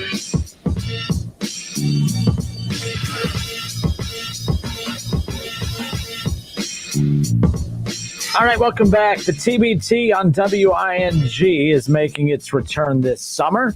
July 23rd, Norm Greavy, former Dayton Flyer, and myself, we will begin the TBT on WING journey. We'll kick things off with, of course, Carmen's Crew. Every Carmen's Crew and Red Scare game, both alumni TBT teams for the Ohio State Buckeyes and the Dayton Flyers. We will cover and call every game for Carmen's Crew and the Red Scare throughout the TBT tournament. Of course, the Columbus Regional, which features Carmen's Crew and the Red Scare, will be held at the Cavelli Center. So we will be live at the Cavelli Center calling that regional again for Red Scare and Carmen's Crew. Carmen's Crew will have their first game on July 23rd at 9 p.m. So Norm and I will be there to call that from the Cavelli Center. And then the Red Scare will play Saturday the 24th at 3 p.m. And then, of course, we are hoping that those two teams continue on that crash course collision to the quarterfinal matchup, which will be live at UD Arena. And we are praying that that's the matchup we're going to be bringing you. But regardless, either way, we will be bringing you Dayton Flyers alumni team Red Scare and Ohio State basketball's alumni team Carmen's Crew games right here on 1410 Wing AM. The TBT on WING, and we cannot be more excited to be bringing you that here in just a couple weeks. We did this yesterday, but I mean, we're 3 weeks out from training camp opening up. The Browns and Bengals, July 27th, camp opens up for all NFL teams. July 21st, your Steelers and the Cowboys, they will open up training camp because they will have the Hall of Fame game on August 5th, which that's 3 weeks away. So we're 2 weeks away from camp. We're a week away from tonight. Your Steelers open up camp. I'm getting this all wrong. Typical Kinner. Fumble. Let's get it on. So a week from tonight, the Cowboys and Steelers open up camp. 2 weeks from now, we will have all teams opening up camp on the 27th. 3 weeks from now will be the Hall of Fame game. This is the last month without football for the rest of the year. So that's pretty damn cool. I think we can all get on board with that. 100%. All right. So we talked about yesterday, Jeremy Fowler had his top 10 running backs list. And, there was, we could have done without some names. We could have just reshuffled some names. Overall, I think that, he got it right. But the wide receiver conversation always leads to more debate because I think it's a very dependent. Look, I think every position is very dependent on somebody else. I think the quarterback, you're dependent on the offensive line, right? Like the offensive line, you are dependent on a competent front office, which we know why some O-lines are bad, and we know why some are really good. But anyways, that's besides the point. I had to get that little dig in, and now we can move on. Top 10 wide receivers in the National Football League, according to ESPN's Jeremy Fowler. Let's just get number one. So Kevin and I have not checked out this list. This is more of us. We try to guess who's on this list and try to guess the order of Jeremy Fowler. I know before Kevin does because I have it in front of me at this point. But Kev, number one on Jeremy Fowler's wide receiver list heading into the 21 season, who do you believe is the number one wide receiver in the National Football League, according to Jeremy Fowler? D-Hop. Davante Adams of the Green Bay Packers. Now, again, all of this is dependent on who the quarterback for the Packers will be. I think there's a lot of talented wide receivers in the NFL that are, would be better if they had a better arm throwing to them, right? Yeah. How good will Davante Adams be if it's Jordan Love throwing him the football? So, assuming Aaron Rodgers comes back, I agree that Davante Adams, the dude's unbelievable. I have no problem with him being at number one. Now, the name that you said in DeAndre Hopkins, correct? Mm-hmm. He's number two. Okay. I don't think there's a gap between the two. So you could flip-flop them. You can keep them the same. I don't think there's a gap between those two whatsoever. Number three, I found a little surprising. Very talented wide receiver, though. Who do you believe is number three on Jeremy Fowler's list? Tyreek Hill. Not Tyreek Hill. DK Metcalf? Not DK Metcalf. Oh, I'll get. And not Michael Thomas. Okay, well, that was up next. I figured that's where you go. So, Stephon Diggs. I like Stephon Diggs. Okay. I like Justin Jefferson more than Stephon Diggs. He produced for sure. He produced, but like the year that Stephon Diggs had last year, look what he did for Josh Allen. Josh Allen was a very athletic, inaccurate quarterback. Mm-hmm. Stephon Diggs shows up. Oh, man, he's completing 69% of his passes. Well, that's what happens when the dude's butt naked wide open. Like, he is like super quick and fast. The guys that we talked about, like 1 and 2, Adams and D-Hop, neither one of them are burners. They're like big guys that muscle their way open and everything like that. Good route runners. Yeah. Create separation, minus Diggs, the speed, just with that. Yeah. But Diggs is a burner. Diggs and Tyreek Hill are the burners in this league. So that's good. I'm cool with that. I'm cool. I don't know if I would have him ahead of Tyreek Hill, but okay, that's cool. Look, Stephon Diggs is excellent. He's on my fantasy team, so I'm not going to badmouth him. The reason I said I like Justin Jefferson better is just because any receiver that could stand out on a talented receiving core, when you're sharing, looks, I think that's why I look at Stephon Diggs between him and Thielen. The fact that, he's been able to create a name for himself as a rookie with Thielen on the field, with the dominant run game on top of that, who's not just a dominant run game, but also utilizing the passing game. That's why I like Justin Jefferson more than Stephon Diggs, who plays on a team that, you have Beasley, you don't have a great receiving core in Buffalo, and you don't have a good run game. He's it. Now, maybe that's what makes him even more impressive. I don't know. It just depends on how you look at it. But Stephon Diggs coming in at number 3 on Jeremy Fowler's top wideout list. Number 4 is Tyreek Hill. Okay. So he's another one that I should be at number 3, mainly because of what we just talked about. You look at the wideouts, you look at the talent that plays around him, the fact that he's able to separate himself, no pun intended, but the fact that he's able to separate himself from the rest of the talented guys on his, with Kelsey, very similar situation to Jefferson, as we talked about. That's why I would have him at number 3, but he comes in at number 4. Can't argue that either. By the way, Diggs, super talented wide receiver. I guess I don't have that big of a problem with it. I guess if we're going to be nitpicky, that's where I would dissect it and dive into, okay, well, what about the talent around you? Because sometimes your stats can be inflated if you're the only option. Right. If you're a running back, that's why Connor really missed out on an opportunity to be a featured back in the NFL, because they would have loved to rely on him. They just couldn't. He wasn't terrible, but he really should have been able to hit the ground running, no pun intended, and build on that opportunity. Number 5. All right, I'm going to go back to Mike Thomas. No, for some reason, no. Then it has to be the other Mike Evans. No. Goodness. All right, here we go. DK Metcalf. No, Julio, you get 3 strikes and then you're out. So Julio Jones comes in at number 5. Okay. Yeah. Just to let you know, Julio did not make my top 10. So he is the first guy that I am writing down that you told me. That you don't like? So No. I like Julio. I just didn't have him in my top 10. So, okay. So this is... You said that's number 5? Yeah, Julio Jones at number 5. Now, Jeremy Fowler, again, Julio Jones, A.J. Green, a lot of comparisons there as two great wide receivers who Father Time's catching up with. The injury bug is catching up with them.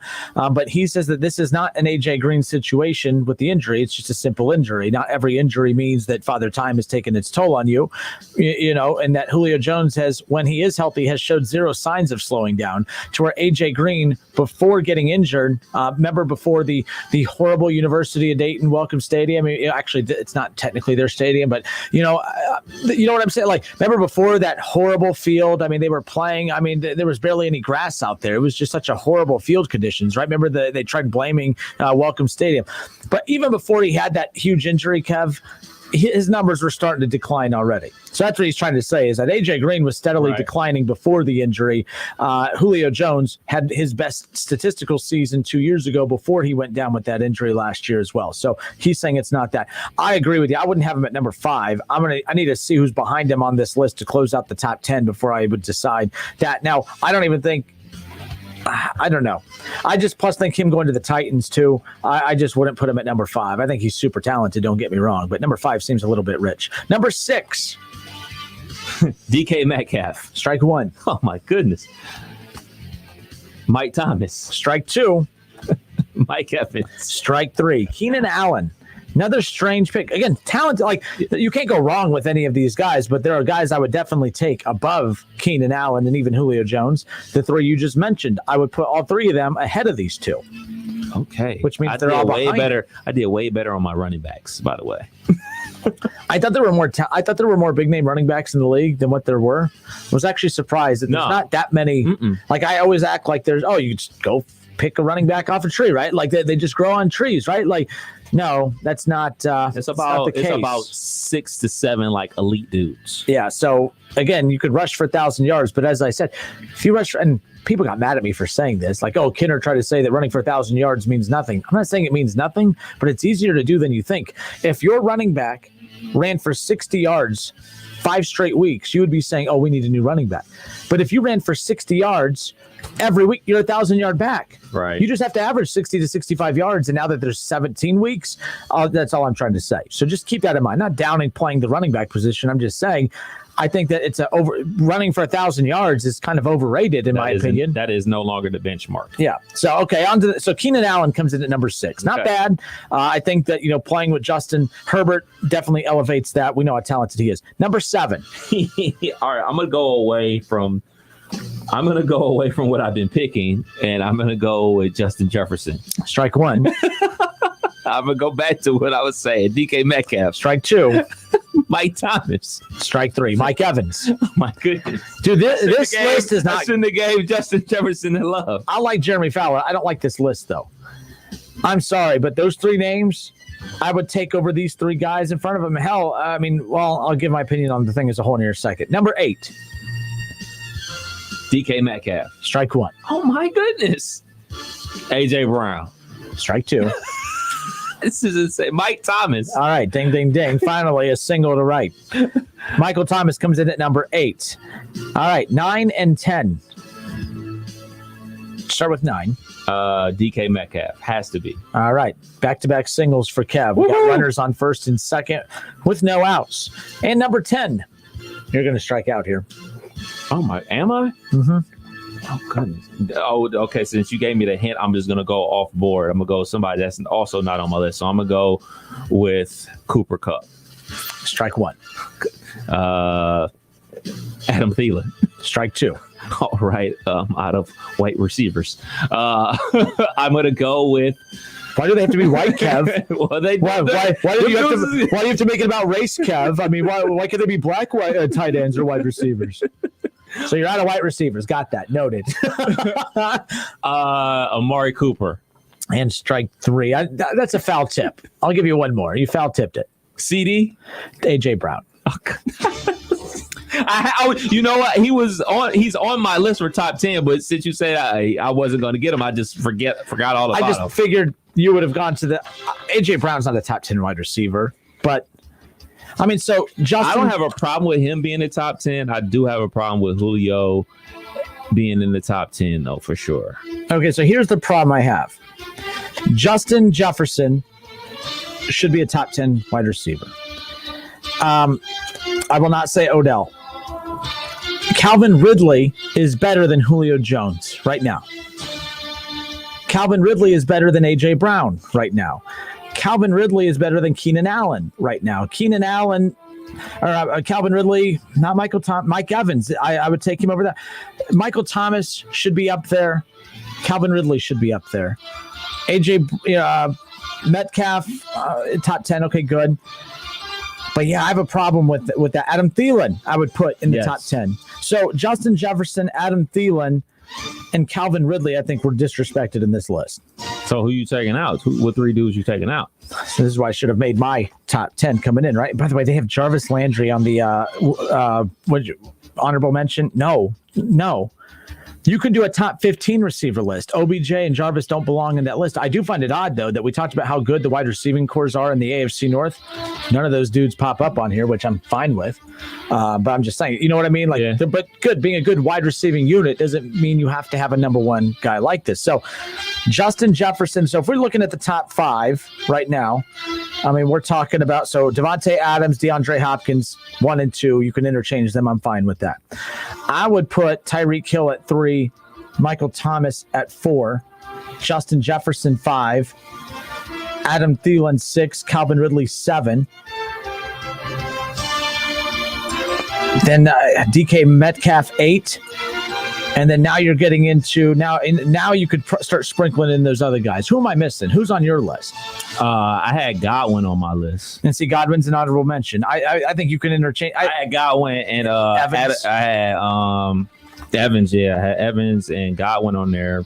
And then for my questionable, right brinking in there is Adam Thielen.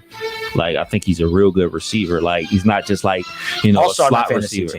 He's not a slot receiver. He's an outside receiver that gets plays down the field where, a lot of these other guys, I don't know, man. I just got, I don't want to say a problem with Julio being up there, but top 5? Julio's still top 5? Julio shouldn't be top 5. And I mean, again, I don't have a problem with A.J. Brown being in the top 10. I think that's a little rich for Julio Jones, who they can say whatever they want about, he's not slowing down, but he has been banged up the last couple of years, and the injuries that he has had are issues with his feet, Well, outside of his hands, those are the second most important parts of his body. I have a big problem with A.J. Brown being in the top 10. We'll play this game. You have money. Calvin Ridley's available. A.J. Brown's available. Who are you taking? For me, it's Calvin Ridley. I'm not big on Calvin Ridley. I'm really not that big on him. I mean, he's good, but I'm just not big on him. I like strong receivers. He's more of a speed guy. I like Diggs and Tyreek Hill because of their speed, but I like big receivers that break tackles. That's why I'm big on DK Metcalf and D Hop.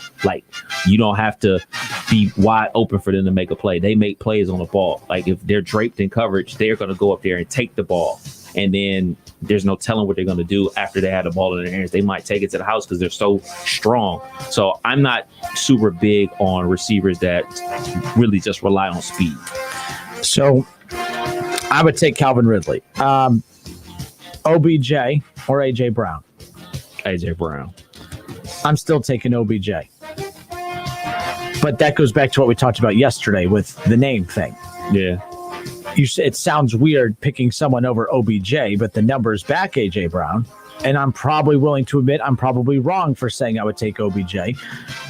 But I would still take OBJ because I do know that whether it's a communication issue between him and Baker or what have you, whatever it is, I still think that OBJ was way too damn good to just be a complete bum right now for no damn reason. So there's that guy's still in there somewhere. So I'd have to believe that.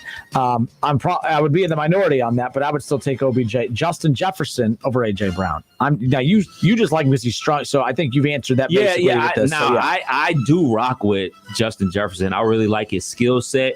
He's not a burner. He's not a burner, but he makes plays. And I really like his game. I just don't think he is top 10 yet. I think he will be top 10. to be perfectly honest, if we're like making this a top 15 and everything like that, he would obviously be on there and he would be ahead of a guy like Julio Jones. I just think Justin Jefferson should be in. He had 1,400 receiving yards last year with Thielen, with Dalvin Cook, with an offense that spreads it all around. That's what, Stephon Diggs had 1,500 receiving yards to lead all the National Football League, but he was target 1, 2, and 3 for the Bills. Doesn't mean, but that's just how good he is. So I'm not going to bash that, but that's all. Imagine if Justin Jefferson had 1,400 yards, and let me see the throws too. Like I need to see you know what I mean? Like, so how many the targets? So Stephon Diggs had 166 targets.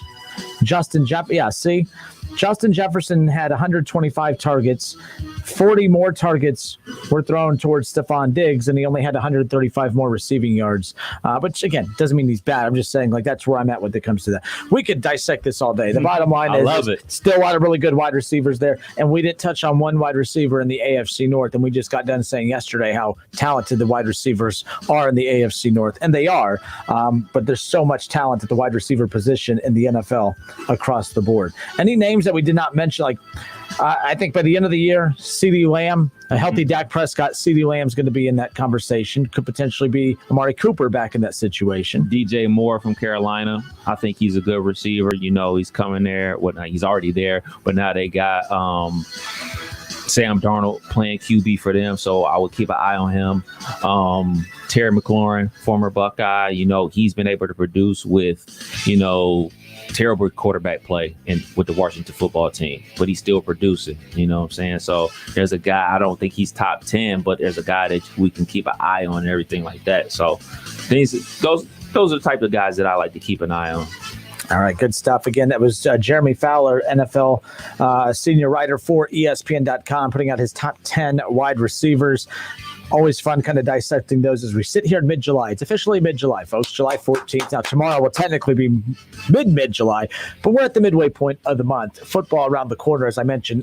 Camp opens up in 2 weeks, 1 week for Cowboys Steelers, 3 weeks away from the first preseason game, and we are 7 weeks away, 6.5 weeks away from Ohio State kicking off their season as well. August 20th, we're a month and a week away from high school football, week 1. Wow. So it's coming. It is coming. Earlier today, Ron Harper, 5-time NBA champion, one of Dayton's GOATs, sat with another Dayton GOAT and Keith Byers here in the WING studios. Here's a brief conversation about the recruitment or lack thereof for the Dayton Flyers. Check this out. It's about a 90-second clip. We'll have a 5-minute version of this on the other side of this break. Don't go anywhere. Check this out, though. This is Ron Harper talking about an interesting conversation he had with former Flyers coach Don Donaher in their attempt to try to keep him from going to Miami of Ohio. Check it out. But Don Donaher knocked on my door, him and his coaching staff. My mom said, come on in, being nice and courtesy. Donaher said, why don't you go to a junior college for 2 years and then transfer here? They signed a kid by the name of Ed Young with 6'7". I guess we play the same position. So he said, you go to junior college, come back in 2 years, transfer in, get, you can play right or paid in.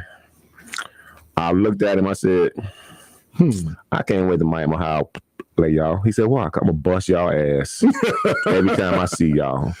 And so the first time we came home to play, you get booed. So he thought you were going to pass up a 4-year scholarship to Miami Ohio to go to a junior college for 2 years, then come back to university. Ed Young.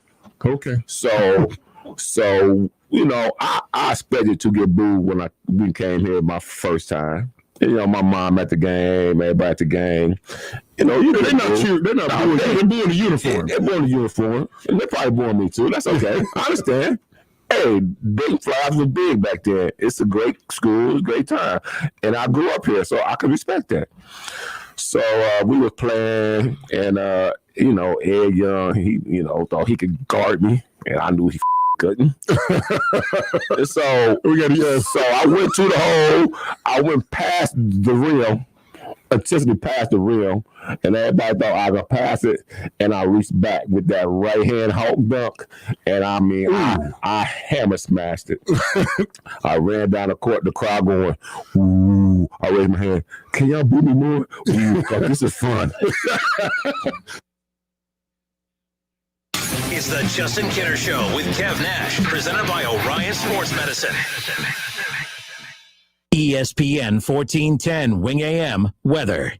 This afternoon will be partly cloudy, a high near 84. Tonight will also be partly cloudy, a low near 68. And tomorrow will be partly cloudy, a high near 88. I'm Pete Spivak for 1410 ESPN Radio. For the ones standing guard. For the eagle-eyed. For the knights in shining armor. And for all those who support them. We are Grainger, your experienced safety partner, offering supplies and solutions for every industry, committed to helping keep your facilities safe and your people safer. Call clickgrainger.com/safety or just stop by. Grainger, for the ones who get it done. Lisa and payroll, hello. Lisa, hi, it's Jim at the home office. Any particular reason why your mailroom clerk makes $2.7 million a year? Well, he's really good, you know. Is it time to update your payroll network? Call the certified professionals at Arrowhead Tax Accounting and Payroll Services in New Carlisle at 937-543-5770. Arrowhead Tax Accounting and Payroll Services. Our target is your satisfaction. Need legal help? We can help. Hi, this is Mike Foley, your Montgomery County Clerk of Courts. Have you heard about our new help center? It's located at the Montgomery County Courthouse, providing legal information and forms. And we also share programs and resources that may be available to you. Let us help you navigate the court system. Visit us online at courthouse2u.com for more info. Over the last year and a half, we all learned some hard lessons. One of the most important is that you can't put off the inevitable. Hi, this is Mark Davis at Dayton Memorial Park Cemetery and Mausoleums.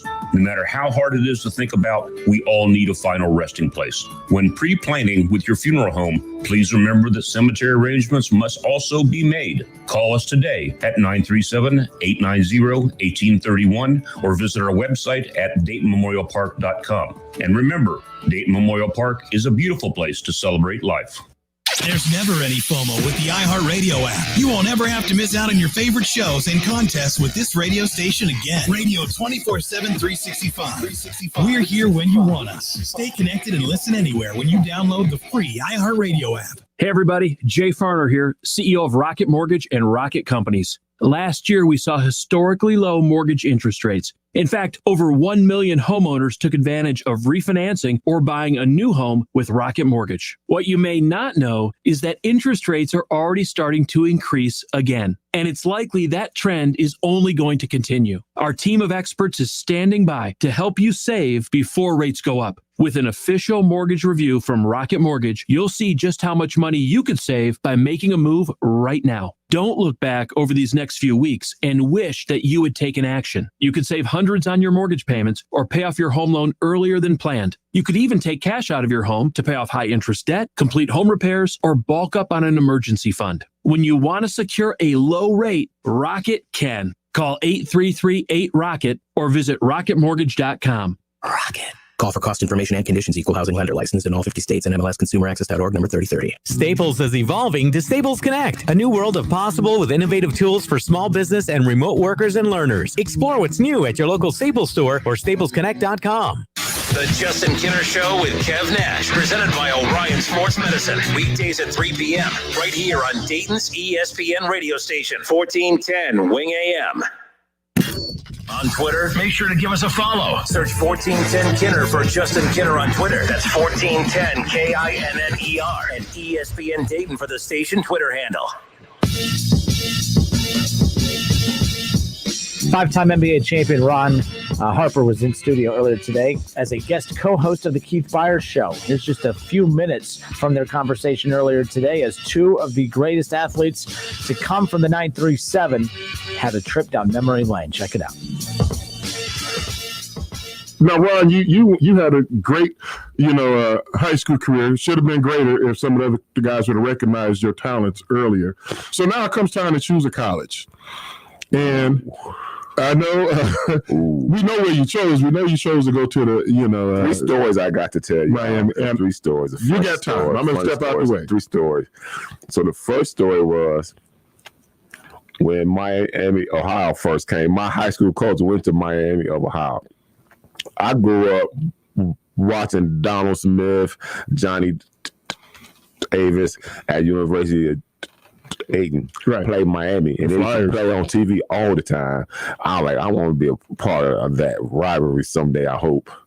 So when Miami of Ohio came down there, and my coach went to school there, they came into our school and said, hey, we are from Miami, and I'm thinking Miami, Florida, because I grew up in the cold all my life. I want to go somewhere warm. First story. Second story was the day I was going to sign to go to Miami of Ohio. Don Honaher and his coaching staff knocked on my house door, and they didn't recruit me at all. Dayton Flyers didn't recruit me out. Roosevelt Chapman was there. Cedric Tony, I know, growing up as a kid. They had a lot of guys that I knew. So I'm thinking, right state coach, whatever his name was, Hill, came to my high school and told my coach I wasn't good enough to play for him. I told him he should go ask his best player because I bust eight every time I see them on the court. So that was that story. But Don heard him knocked on my door, him and his coaching staff. My mom said, come on in, being nice and courtesy. Donna said, why don't you go to a junior college for 2 years and then transfer here? They signed a kid by the name of Ed Young with 6'7". I guess we play the same position. So he said, you go to junior college, come back in 2 years, transfer in, you can play right or paid in. I looked at him, I said, I can't wait to Miami, Ohio play y'all. He said, well, I'm going to bust y'all ass every time I see y'all. And so the first time we came home to play, you get booed. So who thought you were going to pass up a 4-year scholarship to Miami, Ohio to go to a junior college for 2 years, then come back to university? Ed Young. Okay. So I expected to get booed when we came here my first time. My mom at the game, everybody at the game. They're not cheering. They're not booing. They're booing the uniform. They're booing the uniform. And they're probably booing me too. That's okay. I understand. Hey, Dayton Flyers was big back then. It's a great school. It's a great time. And I grew up here, so I can respect that. So we were playing, and, Ed Young, he, thought he could guard me, and I knew he couldn't. So I went to the hole. I went past the rim, intentionally past the rim, and everybody thought I could pass it, and I reached back with that right hand hawk dunk, and I hammer smashed it. I ran down the court, the crowd going, ooh. I raised my hand. Can y'all boo me more? Ooh, this is fun. And I'm going to get to do this for the next 3 years on this guy. Y'all get a good look at this. Well, we know how that and I'm not hating on University of Dayton fans or anything like that, but look what you could have had. You could have had Ron Harper. Born and raised in Dayton, Ohio. Wanted to come. I like the Flyers. I still respect the Flyers. They got a great head coach over there right now who played the same time as me. Good friend of mine. I talk to him all the time. So no hate on UD. It's the Justin Kinner Show with Kev Nash. Justin, you're awesome, baby. Right here on 1410 ESPN Radio. Polking Bowling Centers are your connection for family fun or a great night out with friends. Looking for the best venue for your upcoming event or party? Check out our VIP suite at Polking Lane South. It's a unique, state-of-the-art VIP 8-lane luxury suite. It's not too soon to book your holiday party. Call today and let the good times roll. Let us book your holiday event at any of our centers. Polking Lanes in Dayton on Wilmington Avenue, Polking Woodman Lanes in Kettering on Woodman Drive, or Polking Lane South in Centerville on Kingsridge Drive. Ho, ho, ho. Staples Connect has everything you need for back to school at amazing prices. Right now, 8 packs of Pep Rally No. 2 pencils, Staples pencil cap erasers, and Staples comp books are just 50 cents each. So your student won't just be ready for school. They'll be first day of school pop quiz ready. It's showtime. Visit your local Staples store or staples.com/back to school today and get more than ready for school with amazing prices for everything on your list. Ends 9/18. Pencils in store only. Offers may vary online. Germain Honda, Beaver Creek is your local Honda dealer, and now is a great time to buy. For a limited time, Honda has extended 0% financing on the 2021 Honda Passport, Honda HR-V, Honda Pilot for well-qualified buyers. See me, Sales Manager Jason High, for the complete details. We are located at Route 35, just east of 675 between Xenia and Beaver Creek. Germain Honda, Beaver Creek, the right car, the right price, the right way. Hey, here to tell you about my friends at Cordell Transportation. They're now hiring Class A CDL drivers and offering a $5,000 sign-on bonus. That's right, a $5,000 sign-on bonus. Home daily, dedicated lanes, and no-touch freight. Brand new equipment as well. Medical, dental, vision, and company-paid life insurance. Call Cody right now. Apply online at CordellTransportation.com. Cordell Transportation, driven to succeed. The legend, John Fogerty, performing live. This Friday night, Rose Music Center at the Heights.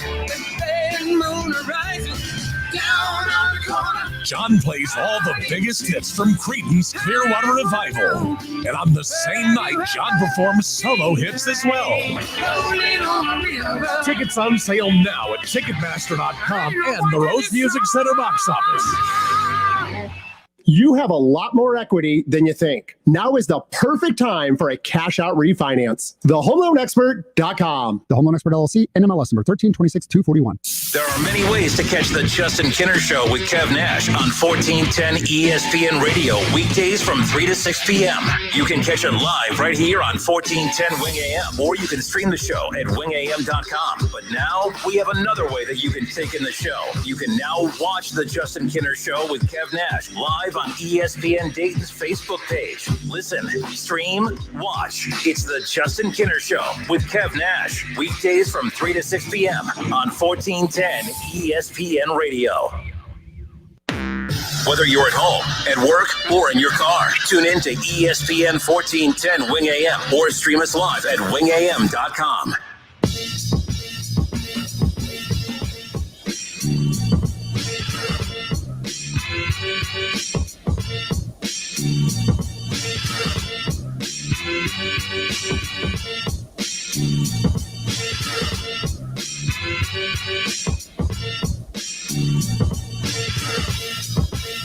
Major League Baseball draft does not even nearly get the attention that the NBA draft and the NFL draft. I mean, the NFL draft is king. The NBA draft is interesting for maybe the first couple of picks, and it's regionally interesting after that. The only draft that actually holds any kind of light to any kind of national attention is the NFL draft. The NBA draft, it depends on what, I feel like the last couple of years, there's been a local interest in the NBA draft because you've had Kostas Antetokounmpo in recent drafts for the Dayton Flyers. You had Luke Kennard a few years ago, again, being drafted in the top 10 of the Detroit Pistons. You also had, obviously Obi Toppin in the last draft. So, there's about this year, there's nothing. There's no one here locally, Kev, that we're keeping an eye on. Now, there are some, like Jalen Crutcher has had a lot of NBA workouts. I think what I saw recently was the Indiana Pacers he's going to be working out with. As soon as the draft wraps up, Summer League rosters will be set, and that'll be pretty cool to see Jalen Crutcher out there on a Summer League roster, assuming. I don't know if there'll be any other Dayton Flyer on a Summer League roster. I would assume Ibby. And Ibby Watson, possibly. I saw that he had some tryouts as well. Maybe he makes the Summer League roster as well. I don't see either of them being drafted, obviously, but I think Crutcher does have, an interesting shot here, and we'll see what ends up happening with that. But so the Major League Baseball draft was going on this past weekend. Did you know that? Yes. 3 Raiders, by the way, taken. The last I checked, there was 1 Dayton Flyer baseball player drafted. We'll touch on all 4 of those guys coming up here in a moment. But we all know in the NFL, you can't win unless you have a quarterback. Mm-hmm. And we know in Major League Baseball, you can't win unless you have pitching. That's why it baffles me to this day that the big dollars are being spent on the Mike Trouts and the Bryce Harpers, and even Tatis Jr., who, by the way, I'm not saying that they're not worth that money, but I do find it pretty amazing how much money is invested into players that don't necessarily equal wins. Kev, I get why Kevin Durant and LeBron James and definitely not Kostas, but Giannis Antetokounmpo, I get why they are worth that money because those guys equal wins. Right. You sign those guys, you're winning. In baseball, that's not the case. Trout doesn't equal wins. Bryce Harper doesn't equal wins. Machado technically doesn't equal wins, but he's on a good team, but that's because he has guys around him. Now you could say the same thing about any sport, but in the NFL, you spend big dollars on the guys that instantly make you better and equal wins. Baseball will always fascinate me with their obsession with having to give the top dollar to position players that don't equal wins. I'll never understand that. I think they spend money in very strange and odd ways. You cannot tell me that the Phillies spending the money that they do. I mean, Washington let Bryce Harper go. They let him go. They didn't try. I mean, they wanted to try and keep him. They were willing to pay some, but they weren't going to compete to make him the top three paid player in Major League Baseball. They let him go. So what ends up happening? You lose him. They win a World Series. The Phillies acquire him with Real Muto, by the way, that same offseason. They don't even make the playoffs. Kev, imagine. Now, the NBA, the Lakers got LeBron James. They didn't make the playoffs that next year and everything like that. But keep in mind, you needed LeBron James to make the next set of moves. You can't in the NBA, in baseball, you get Bryce Harper and you could still be 5 or 6 moves behind. The Reds give Joey Votto a max contract and they're entering a rebuild. It makes no sense, Kev. I just don't understand it. In basketball, you can't start to build a roster until you have your star. In football, you can't build a roster until you have your quarterback. In baseball, it's not the case. I love that the Reds went after guys like Moustakas and they went after guys like Castellanos, 12 to 15 mil a year guys. You could build a World Series team on 12 to 15 mil a year guys. You don't have to go spend 25 mil a year on guys. I mean, you can if you want, but what good has that done for the Angels? You know what I heard? I forgot about this the other night. Ohtani, the face of the All-Star, he's making $3 million a year. Because he's on that rookie, he's on that rookie deal or rookie that whatever the coming from overseas and everything like that, and had to buy out his contract over there. $3 million a year. But I could say, Mookie Betts delivered for the Sox. He delivered for the Dodgers. He's making like $350 million. Yeah, but I don't think you add Mookie Betts. You can't add Mookie Betts to a roster and all of a sudden that's why they're winning a World Series. Like those teams are going to win Worlds. I'm not saying he doesn't help, but I mean Bryce Harper, Mike Trout is statistically the best player ever. Statistically, doesn't move the needle for LA. And I used to think, those players don't matter. Maybe Mookie does because Ohtani is proving right now that, okay, you don't have to have the numbers that Trout does, but my goodness, look at the difference that he makes. So that's the team. That's what I'm fascinated by. And I mean, in baseball, I think it's what we talked about before. It's no matter how good you are as a hitter, they don't have to pitch you the ball if they don't want to. We talked about this like when we were talking about Barry Bonds and his epic performance in his World Series with the Giants. Like his slugging percentage was crazy because they only gave him so many chances to hit the ball, and when he did make contact, he slugged it. But after they learned their lesson, they stopped pitching to him. They said, well, you're not going to beat us because we're not even going to give you a chance. In baseball, you can do that. So that's why the guys around you, if you're a big time hitter like that, the guys in front of you, the guys behind you, they have to hold their end of the bargain, because if you don't, then I'm obsolete as well, because you're giving me a free chance to be on base. You're giving me an opportunity to be on base, and the guys behind me can't advance me to second base. They can't advance me home or anything like that. So those guys are easily taken out of the game, as opposed to basketball, where, let's just be real, man, as much good defense as PJ Tucker was playing on Kevin Durant, like, it was really up to Kevin Durant if he made or misses the shot. You know what I mean? I mean, he's a half shoe size away from playing in the Eastern Conference Finals. Like, and PJ Tucker was inside his jersey, but he was still dropping 45 points on him. So in baseball, hey, man, you can be great all you want, but if we decide you're not hitting the ball, you're not hitting the ball. Yeah, and that's a good point, too. But at the same time, it's just one of those where I've yet to see a difference maker. Like, you could have a bad to average team in the NBA, add a LeBron James, boom, instant finals contender. Okay, the Lakers were bad when they got him, and they went from bad to fringe playoff team, and then boom, they're in position to get Anthony. Like, it's a ripple effect. It's not like the Phillies got Bryce Harper, and then all of a sudden guys are lining up to go play for the Phillies. Like, there is no ripple effect. Like, players don't follow each other in Major League Baseball. I mean, they might if they're friends, but it's not like the NBA where, like, man, if Bryce Harper and Mike Trout and Machado all said, let's just all go play together, I'm not even convinced that those three right away equal a World Series team. Now they will be the favorite. Everyone will go crazy for that. But you look at the Yankees with Sanchez and with Stanton and with Judge, and everyone thought that was going to be like the team, right? That's not necessarily working. So it still amazes me where the money goes, because we all know in baseball what wins: pitching. Mm-hmm. So Keith Tolliver, you stole my thunder. He goes, what team drafted all pitchers this year? You knew exactly where I was going with this, Keith Tolliver. So I bring all this up because the Angels were being questioned for their approach to the Major League Baseball draft this past weekend. The Los Angeles Angels, Kevin, they used all 20 of their draft picks on pitchers. Not one position player, not one second baseman, not one outfielder, not one catcher. All 20 of their draft picks, Kev, were all pitchers, because that's where the money is. And so 20 of those pitchers from one draft class, if two of them pan out, if one of them pans out to be a Cy Young caliber pitcher, that was a successful draft. Mm-hmm. Because how many times do we see teams try to balance it out? Well, let's get a couple position players. We'll get a couple college players, a couple high school players. Then we'll throw in a couple pitchers, and then we'll kind of go from there. No, the Angels said, we have, for one, it's the Angels. They have the money. They'll go buy their position players. Okay. They'll go buy their position players. But you know what helps is the teams that have money to spend. It helps that the teams that are willing to go spend money also hit on a few draft picks. Like, you can't only go spend money. You have to hit on some draft picks to be able to be good, whether it's those players being good for you or those players being good enough to use as trade assets to get good players in. You can't just, like, everyone's like, oh, well, the Reds, the only chance that they have of being a contender is by drafting well and that those players turn into all-stars. Not necessarily.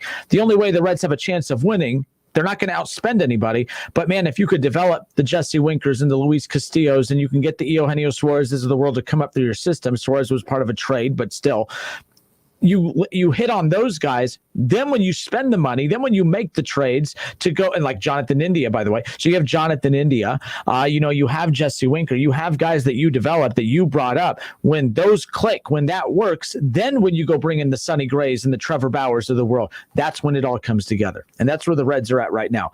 But your thoughts when you hear that a team like the Angels takes all pitchers, 20 pitchers, all 20 of their draft picks, they used them all on pitchers, because at the end of the day, sure, they might have missed on an MVP. We might look back and say, man, can you believe the Angels missed out on blah, blah, blah, blah, blah, blah, and blah, blah. There could be 4 all-stars in 5 years that the Angels passed up on all of them to go get all the pitchers, and they end up with one Cy Young looking pitcher out of this whole group, but they passed up on others. It's still worth it to me, because the Angels will go buy position players. They could buy pitchers too, but they'll go pay for their position players. But you win. You live and die by your pitching. I don't care who you are. That's why Bryce Harper doesn't move the needle. That's why Trout doesn't move the needle. Ohtani's moving the needle because he could swing the bat, but the dude's a pretty damn good pitcher as well. He brings way more value to the table than a Mike Trout. So pitching matters. I love what the Angels did with this. I'm surprised more teams don't do it. There's plenty of hitters out there in the system you can go and develop. And playing the percentages, saying like, all right, if we draft 20 guys, let's say we get one Cy Young winner out of this, but say we get 3 dudes that are starters. And then, hey, man, if one dude is playing some good AA or AAA ball, we could trade him for a bat. We can trade some of these young arms for hitting and things of that nature. So everybody's always looking for pitchers. If it's a closer, if it's a middle relief dude, they're always looking for dudes that can pitch the ball and get outs. So I don't mind it. I don't mind this at all. It seems weird hearing it but you know what? They obviously saw a flaw in their team, and nobody begrudged the Dallas Cowboys for using all their draft picks on defense. Dallas Cowboys had a problem on their team. It was defense. They said, all right, we're going to throw numbers at the problem. We're going to throw a ton of numbers at the problem. So we're going to get every defensive pick. We're going to use it on that. And that's what the Angels did. They said, all right, we're going to just throw numbers at the problem. Like, one of these dudes got to be good, right? Like, percentages tell you that, right? And that's the thing, too. Now, let's look at other sports. In basketball, what's the position that you would do you'll never see it in football or basketball, but this would be the equivalent to in football if you had, let's say you had 11 draft picks and you drafted 11 quarterbacks. It never happened. Right. But that's basically what this is. But the Angels did something that no other team has ever done. but you just brought in 20 new arms. Mm-hmm. You mean to tell me that, I mean, if you strike out on all 20 of them, no pun intended, that's kind of bad. But at the same time, you mean to tell me that 1, 2, or 3 of those guys aren't going to work? I remember when I worked in sales, they always use the analogy of the funnel. Keep that funnel full. Even the clients you don't think, that you'll never know. Sometimes there'll be, some businesses out there that you may not think this would work for, but you just got to get in front of them, keep that funnel full. Meetings. Constantly have pitches out there, constantly be out there, be busy. Because if you have 25 meetings that week and you only get 1, you could have 5 meetings that week and get none. You know what I mean? So it's all about keeping that funnel full. That's what the Angels are doing here. I think it's smart. I like it. Tell me about your college funnels. My college funnels? What do you mean? Partying at Cimarron. I'm just making it. I mean, you see how many stories up you can take that funnel and bong a beer at the end of the day, right? Like, I don't know if that's what you're asking, but and then the other thing and Jason, thank you, because the team that was starting to get attention for this was your Cleveland Indians, they picked 19 pitchers. They were 1 shy of the Angels. Now, you look at Cleveland, I've never seen a team lose star after star after star and not miss a beat. Now, again, you lose obviously Francisco Lindor. That's gonna sting a bit. Yeah. But this is a team that's lost Kluber, that's lost Bauer, that's lost Clevinger, and yet here they are with 2 to 3 ace-style pitchers still in their rotation. Like, they're winning games right now because of that pitching staff. I just think that, I mean, it's going to be funny. It's a copycat league. Everything's copycat. Yeah. It's a copycat league. All sports are copycats. If this works, let's say 2 or 3 years from now, or 2 years from now, we look back at the Angels in Cleveland and say, hey, you know what? Those 2 teams, they picked 39 pitchers combined in that 2021 draft, and 11 to 12 of them are legitimate starters right now in the league. You bet your ass you're going to see a ton of other teams doing the same thing. I wouldn't mind if the Reds did it. The Reds did something I really like this year, and I just think more teams should do it. I don't know why teams still go the high school route unless you have a high school phenom. I have no clue why you go the high school route. It takes years to develop guys to begin with, but the Reds have had success with college guys. Let's not get it, twisted here. Nick Senzel can play. The dude just can't stay healthy. Mm-hmm. Nick Senzel went to Tennessee. The dude could play. Jonathan India, Florida. The dude can play. These guys are SEC college kids, and they were drafted just a few years ago, and they were ready in about 2 years. When you go the high school route, I don't mind you going after Hunter Green because he's a potential phenom. He's a potential prodigy. I have no problem with that. I like going the college route. I love the Reds going the college route. So either do what the Angels and the Indians did and go all pitchers, or do what the Reds do and really go heavy on the college players, because the college players are they're closer to being ready to be called up. Now, if you're a team that likes to spend money, it doesn't matter if you go the high school route or not. You have time to develop them. But when you are the Reds, I mean, look, they're waiting on a shortstop right now. You get a college shortstop, you get a guy that's closer to being developed. You don't have to do this weird, awkward waiting game where you basically almost shot your team's playoff chances in the foot because you didn't want to spend money on a shortstop or give up prospects to get a Francisco Lindor because you might potentially have a future all-star in your system. That's where that weird balancing game of the front office for the Reds really kind of came into a messy situation. But yeah, I like what the Reds did too. I like the college route. I also like the all pitchers. I mean, your team just did the same thing as the Angels. So it's one thing to talk about a team doing it, but when it's your team doing it. Oh, yeah. I mean, when you have a team like the Cleveland baseball team who's known for, developing pitchers and finding those gems and everything like that. Right now, Shane Bieber, he won a Cy Young last year for the AL. You look at Tristan McKenzie. He's a guy that's long, wiry, young kid with a hot shot arm and everything like that. Another pitcher is good, but he's hurt right now. So the Cleveland baseball team is known for finding those arms. It's so funny because, when I was falling in love with them, and especially in the 90s when they were very good, the main pitcher for them was Charlie Nagy, and he was like the only guy like they could count on to, play some good baseball from the pitcher's position. And they were known to, bash home runs with Albert Bell, and Manny was on the team as well. You had Kenny Lofton, the leadoff spot. You had Omar Vizquel, all these guys that get on base, just wait for Albert Bell to bring them home and everything like that. But now it's like they're playing small ball because they don't have those pop in the lineup. So it's like, man, if we could have had these arms back then, would have been champs. Or if we had some of those bats that we had then, now we will be champs. So it's just funny how organizations work year after year and how things just change. It's like there's a total flip flop of how they used to play in the early 90s versus now, So it is what it is, man. I'm all with it, man, because I know that the AL Central is garbage. But I know that the Cleveland baseball team has the best pitchers. So they'll be in the race the entire length of the season, no matter if they're, on a 9-game losing streak like they were last week. Now they just won like 3 or 4 going into the All-Star game. So now they're only, 7 games back to the White Sox. So they're always going to be in the mix of it because they have good pitching, especially when you play in a crappy division like the AL Central. Justin Kinner, Kev Nash with you here on 1410 ESPN Radio. Last thing here before we close out hour number 2. When the Jacksonville Jaguars invited Tim Tebow to work out, people lost their mind. People were ticked off. And he had his chance, that he's taking opportunities away from guys who have been playing football for a long time and who are trying to get their opportunity. How selfish is that?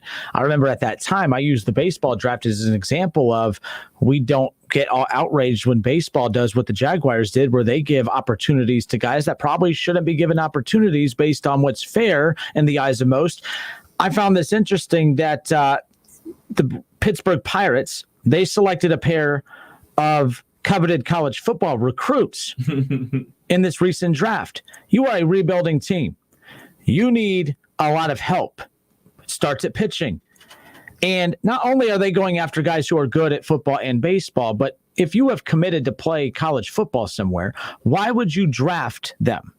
That's the problem I have. And now there are probably examples out there of teams who have drafted college football players to play baseball, and they ultimately choose baseball. Kyler Murray, a few years ago, of course, everyone knew he was either going to be a highly coveted baseball recruit or the number 1 pick in the NFL draft. He had, he had his opportunities. He ended up choosing to go the football route.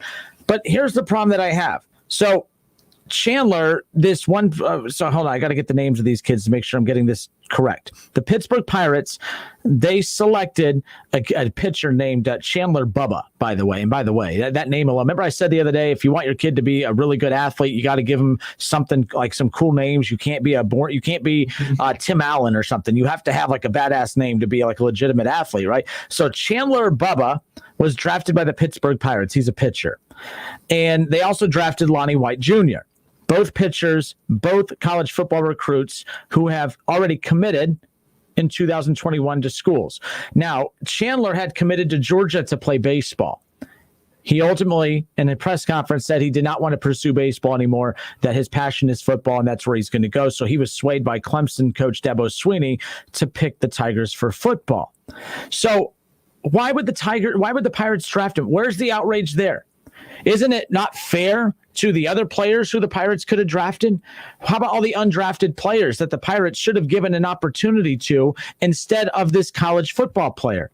Where's the outrage there? So my point is, I'm actually not mad at this. I don't really care. I roll my eyes at it because I think that you're wasting a draft pick. You're wasting draft capital on a guy that's probably not even going to continue playing baseball. Why would you waste draft capital?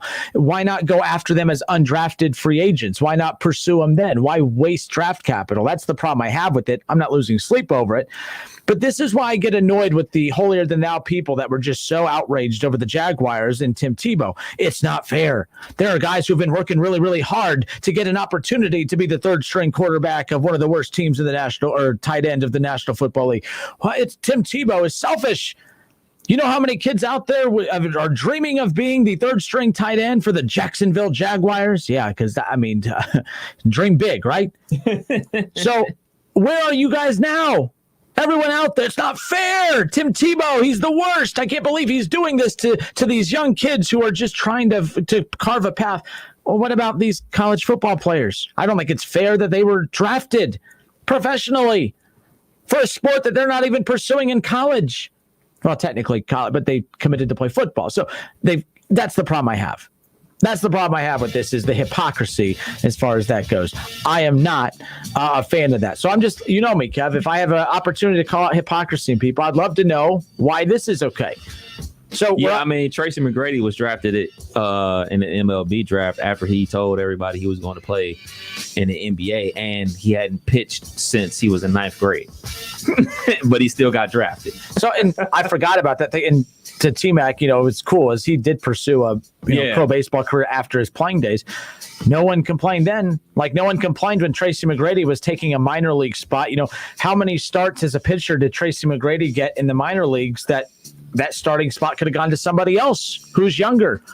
You know, no one called T-Mac selfish for pursuing a baseball career post playing days. I was going to say the same thing about MJ, but Pippen just called him selfish, so that kind of ruins that example right there. But no, in all seriousness, that's all. Me personally, I don't have an issue with it.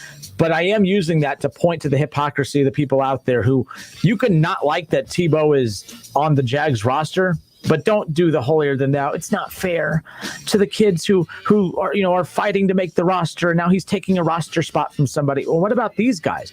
It may not be a Pirates roster spot they're taking, but they're taking a roster spot from somebody on a minor league roster. So don't give me that nonsense. Don't spew I feel so bad for the third string tight end of the Jacksonville Jaguars. You can shove it with that mess. I ain't accepting that. That's a horrible reasoning right there. It's the Justin Kinner Show with Kev Nash, presented by Orion Sports Medicine. Jason Campo Kev on Facebook says, speaking of the Jags and Meyer are being subpoenaed due to ex-Iowa strength coach. Yes, I was just looking over that. I wasn't able to get full details on it, so I didn't want to go into it too much. But I did find that pretty interesting that Urban Meyer is being subpoenaed. Man, out of the college world, and he can't seem to get away from it, can he? Oh, Herb. I mean, should have stayed retired, bro. Yeah, and again, here real quick, just to give some background on this, the Jaguars said Wednesday that Coach Urban Meyer and General Manager Trent Baalke were subpoenaed as part of a lawsuit filed by lawyers for black former Iowa football players alleging discrimination by some members of the school's coaching staff. The team said Meyer and Baalke submitted a written response to the subpoena, which is seeking information about the Jaguars' decision to hire and then fire former Iowa strength coach Chris Doyle. So I thought this was a bad look for the Jags when they made this hire. I didn't think it was I thought it could have been a huge deal.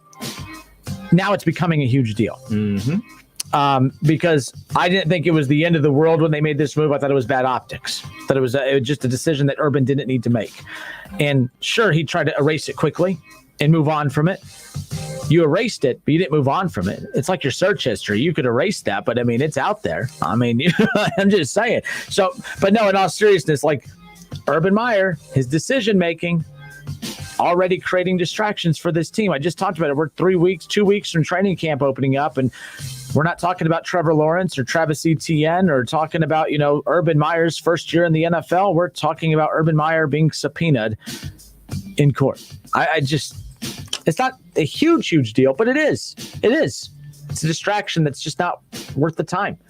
So it is what it is. Richard Sherman as well, by the way. That was some other news out of the NFL today. Ron pointed that out too. Let me pull that up just to get the latest information on that as we close out this hour. But Richard Sherman is in custody at the moment. Free agent cornerback Richard Sherman was booked at 6:08 local time Wednesday at the King County Correctional Facility in Seattle and is being investigated for burglary, domestic violence, which is a felony charge according to public records. Now, the family members involved here have come out and said that nobody was hurt, that this was an argument, a disagreement that got out of hand, but there was no physicality whatsoever according to the statement that was released by family members of Richard Sherman.